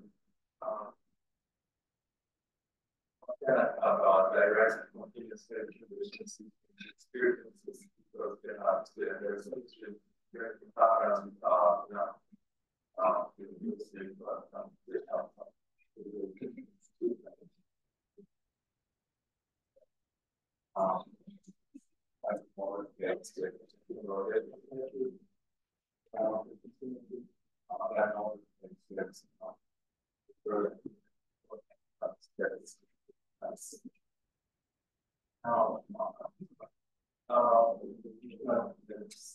it's analyzed there's like a model using the drawing transformation post-transaction. So we do the drawing transformation with the same expression of the value. And really not the different ways.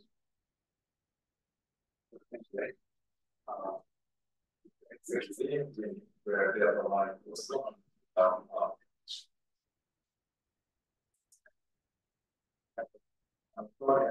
objective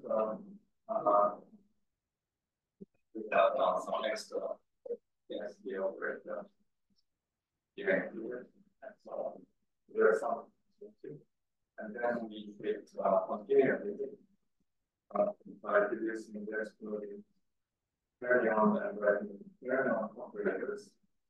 And this first ever often Steve analyzes Greek and actually for the RIKEN drums, this version. And then the other drums against the more comparative drums is comparative right? So these two terms have slide on, slide else, and slide on, and slide out. And those are essentially can be in this experiment. Those can be dangerous. Those are four different terms. You can the cross terms can be written by certain terms by extensive terms. Essentially, sort of and for the upper model, the degrees of freedom being developed in the class negative term. And that introduces also scheme set, charge set, scheme set.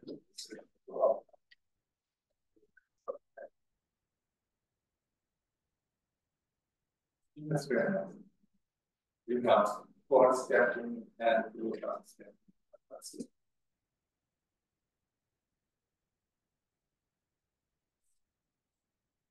Ordering inside to the amounts. Yeah, actually, you'd like to have normal order outside as well. But this way, you can better derive this normal order outside in terms of heat time. Five feelings. And then this curve gives some constant plus normal. So yeah. Eventually we back it up normal outside.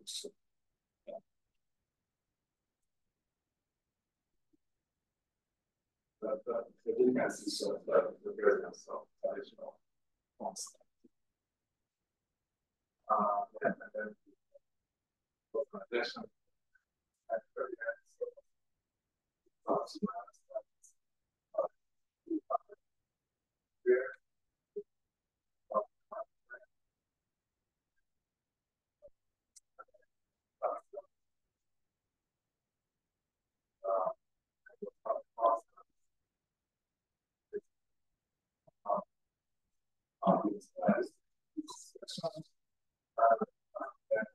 Introducing I and P values of the linear combination of psi M, psi R, you get the time load model. Actually, here I think the different normalization of psi here and P value. Here actually I use 4, 5, 4, 5, put that here. And to apply it, it goes down. The expression of signal variables in terms of time inside the complex measured. So let us see a variable, the uniform part is 0 by dx and by 30 on sine 1, and then this plus 30 on theta. Also, it's actually so with this this can be derived by tolerance that and expressions and by looking at oscillating minus yeah, so then all the time x and x with small sign theta and now for one direction sine theta and the direction and it turns out general order from by cosine.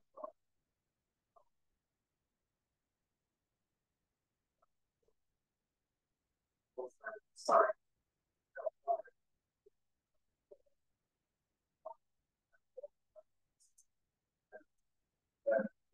Sine order.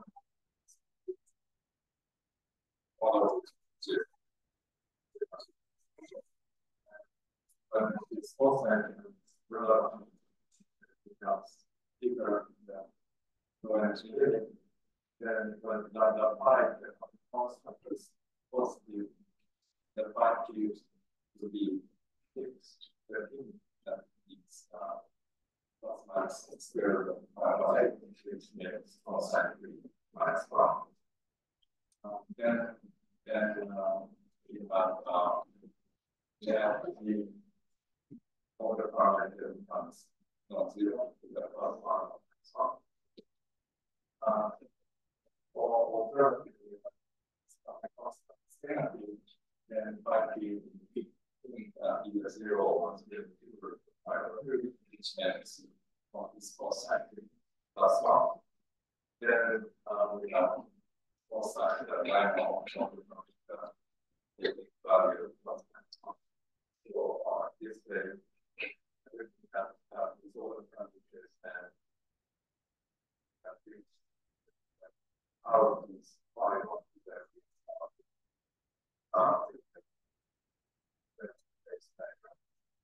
now, actually, the base study on zero takes like this, and this model was actually studied period that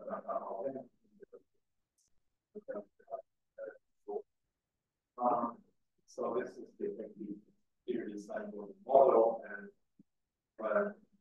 we have a symmetry until the y and the equals 1. So after I'm also starting to model additional to that is referring to the index is to the 1 because there's a symmetry, and when 2 over 1 is increased from 0 to 1 value, then starting point on lambda of 9 is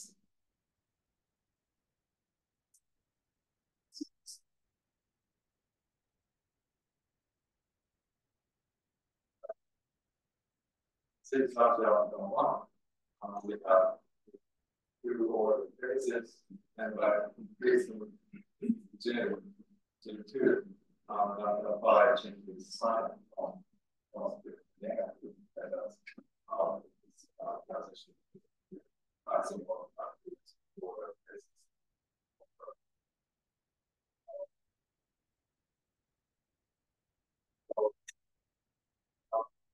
This is the existing model which has U1 and lower U1 by changing the line electron one. So we introduce this there's never this company as a correlation that SX minus the slide is plus it's minus of the radius and that visualize moving use is cost type of this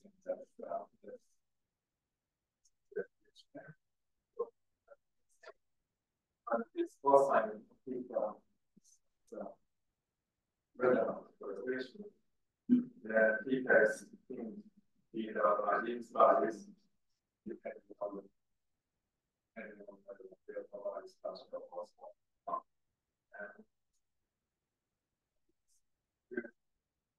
this is correspond to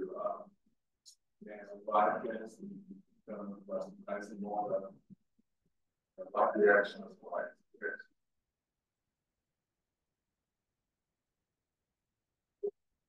Doing that such analysis, you can guess the events that are around from 0 to the NSYSU model starting from the NTHU model. So this NTHU model is playing that a lot is critical planning that equals 1.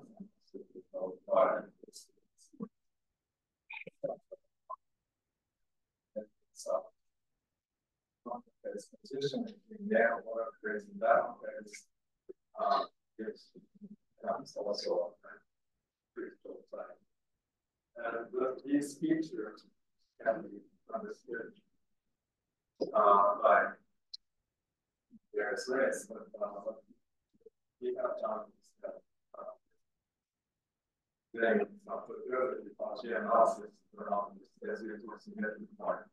This is a more critical point where 6 critical planes. So that is a significant point cosine is and we have on critical on the outside. We have one as a big spot in the body.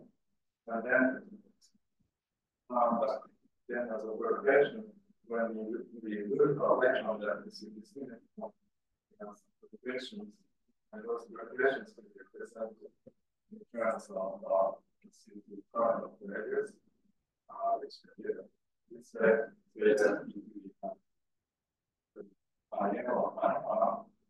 or the current operations of the NYCU obstacle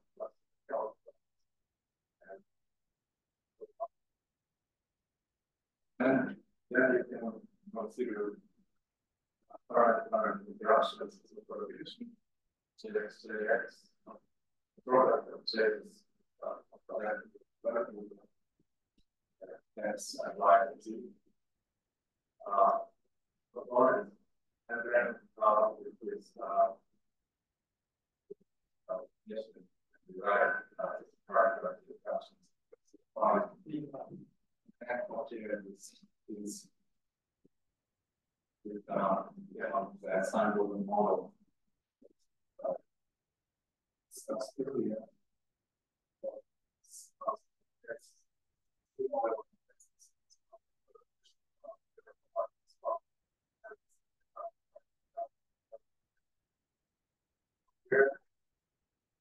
see that example estimates along the line for scientific here is the line spot here the line and so on.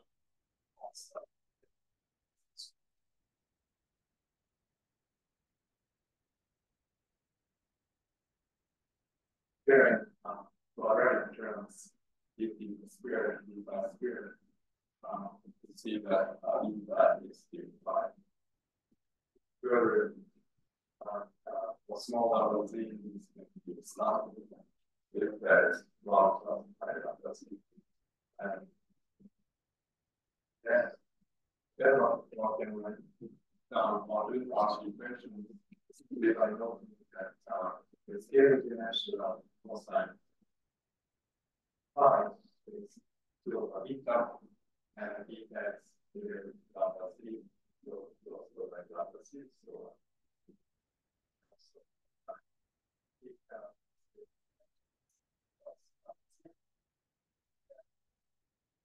question down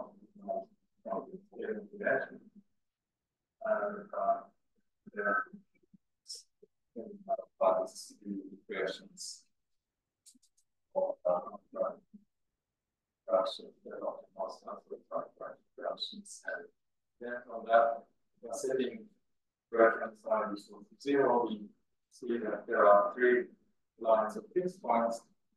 For example, one line that is from the 1 to 0, and so on. So lines of fixed points, and for example, one non-labels apply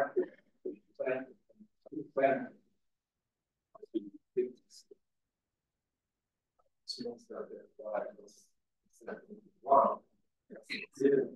Then we have these 2 arms to questions, and the arms are closed. So when we start somewhere here, closed and that with 9 and 5 points, we're going to have 0. But if we start from somewhere else, we go to either this fixed point, which is fixed point next, or this. That means that this positive number of the 6 is going to something. And this can be this control background because compared with space diagram. Yes, it's so it's spiritual region responsive to spiritual region. And along with diagonal line, it's 6 to 1 and close to this 6 point. And that is position. It's boundary between diagram there.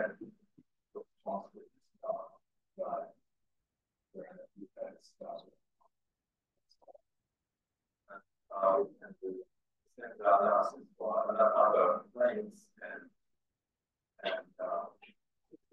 that kind of analysis, we get 6 kinds of spiritual planes, which is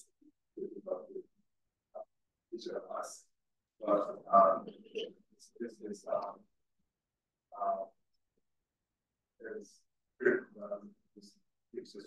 it's spiritual planes. This is getting points and 6 planes is correspond to those 3 critical planes in different elements and also the dynamics. Yeah. So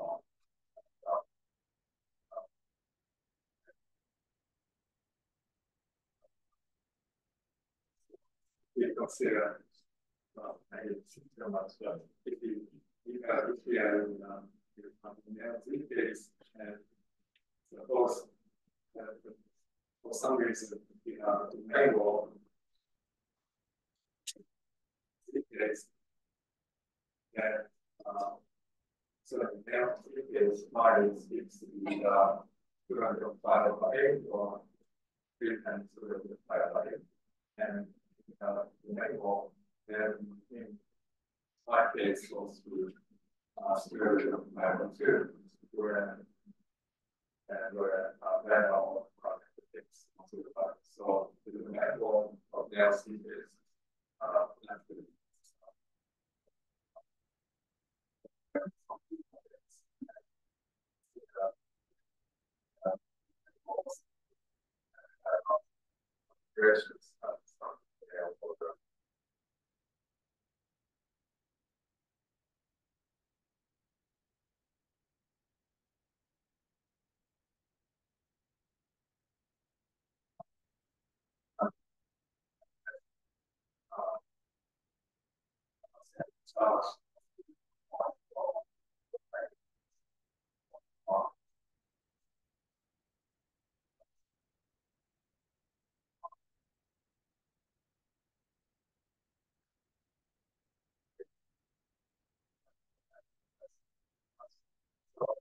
somewhere.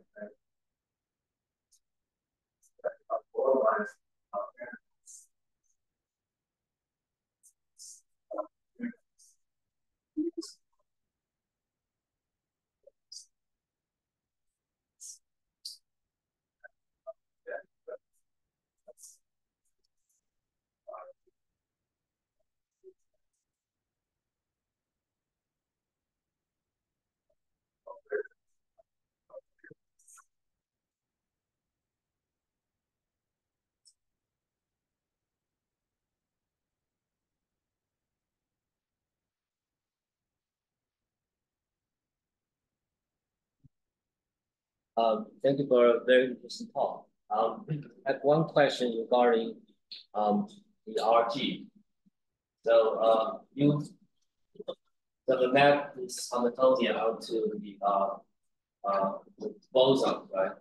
By using bosonization and do the one loop RG. So I'm wondering what happens if you keep the Hamiltonian as if say fermion, spinless fermion, right? By Jordan-Wigner transformation. And is it possible to do the one loop RG on the fermion? And do we expect, I suppose the base angle should be the same, or some different, details or this solvents and stuff like that.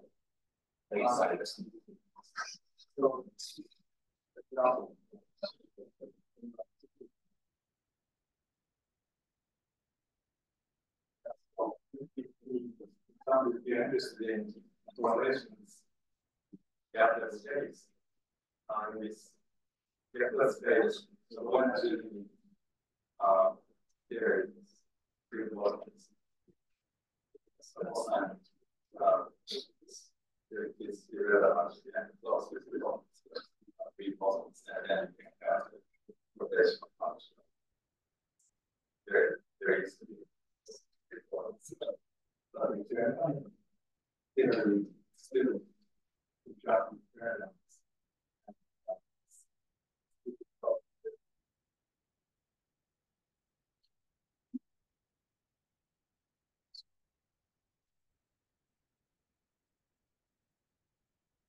So I can imagine for fermionic theory, I can also do the one loop RG, right? Yes. But do I get the same phase diagram that you obtain by this bosonization approach? That's my question. Yeah. So I understand that if you keep the Hamiltonians at fermionic level and the interactions are there, right? Yeah. So you it's, can do the one loop RG. maybe the one loop RG is not enough, yeah, because the bosonization give you more exact results. So, yeah, so, yeah, but we're using theoretic and divided in Hamiltonian. Right. It's small. Right. So it's good. So, problem analysis of it's done. It's called geology. And it's also another analysis.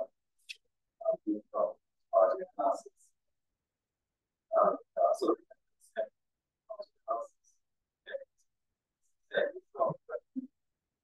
this is deep copy.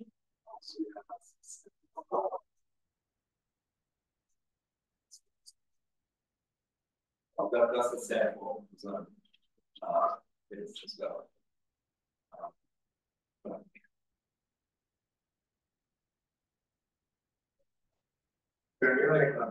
The board statute exactly maximum stays by that. Very much representation, those are the council.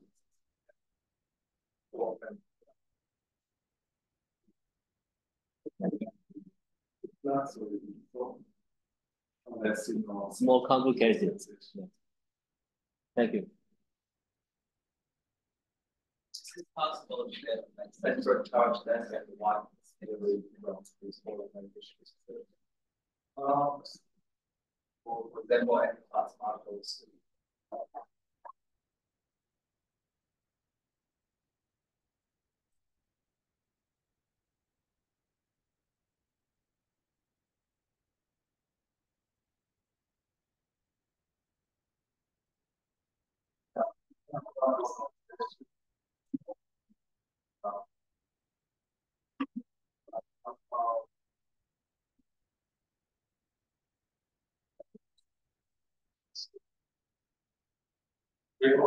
Yeah, it always starts with both of sequences.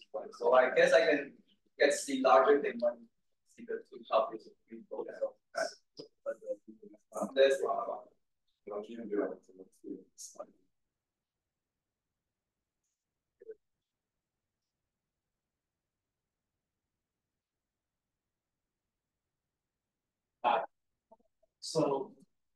So the second part is all the components. Is that a great breaking of the roads?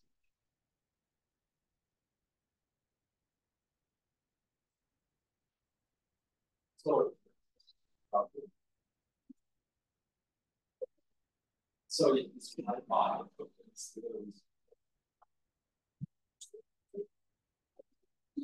but with the label.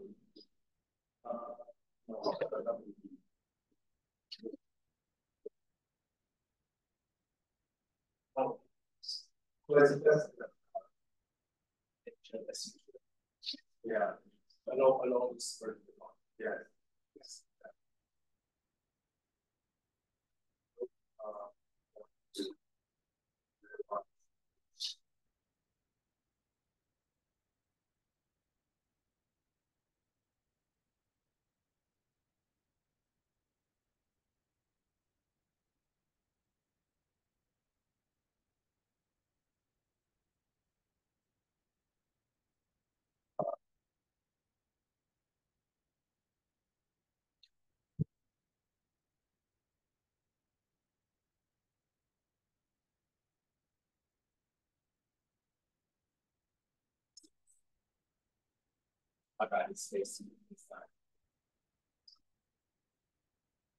Okay, so if no further question, let's thank the speaker again.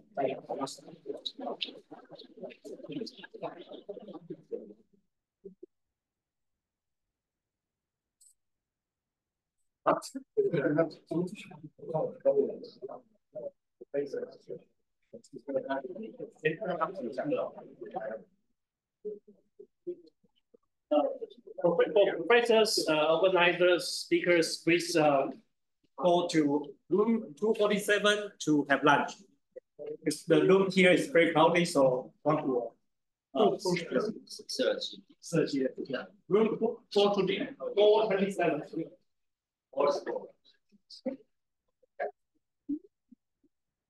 Yes.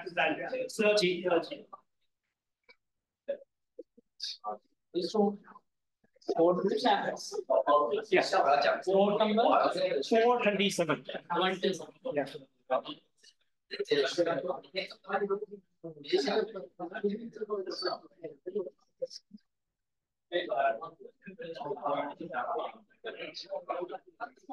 Hello everyone, we can eat here, have lunch here, or in the classroom next year. Go out. So the room all is open for everybody. So if you like.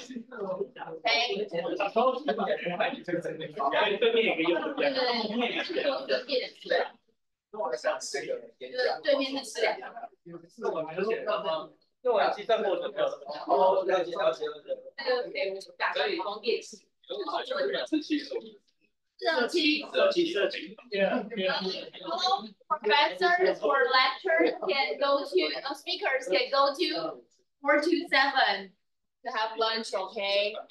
Professors and teachers. 没有啊，就说他换，不好来一个人。从这边就好了，今天看起来 OK 吧？等一下可以问问大家。So we can have lunch now.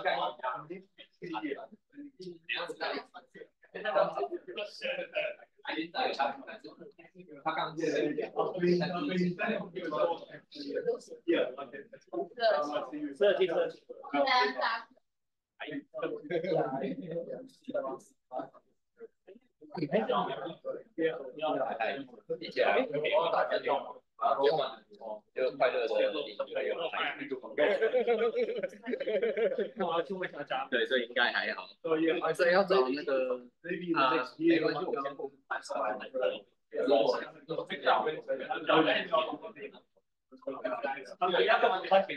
我先不他明天没有，我跟他聊啊，另外就帮我们带到427。可以啊，可以啊。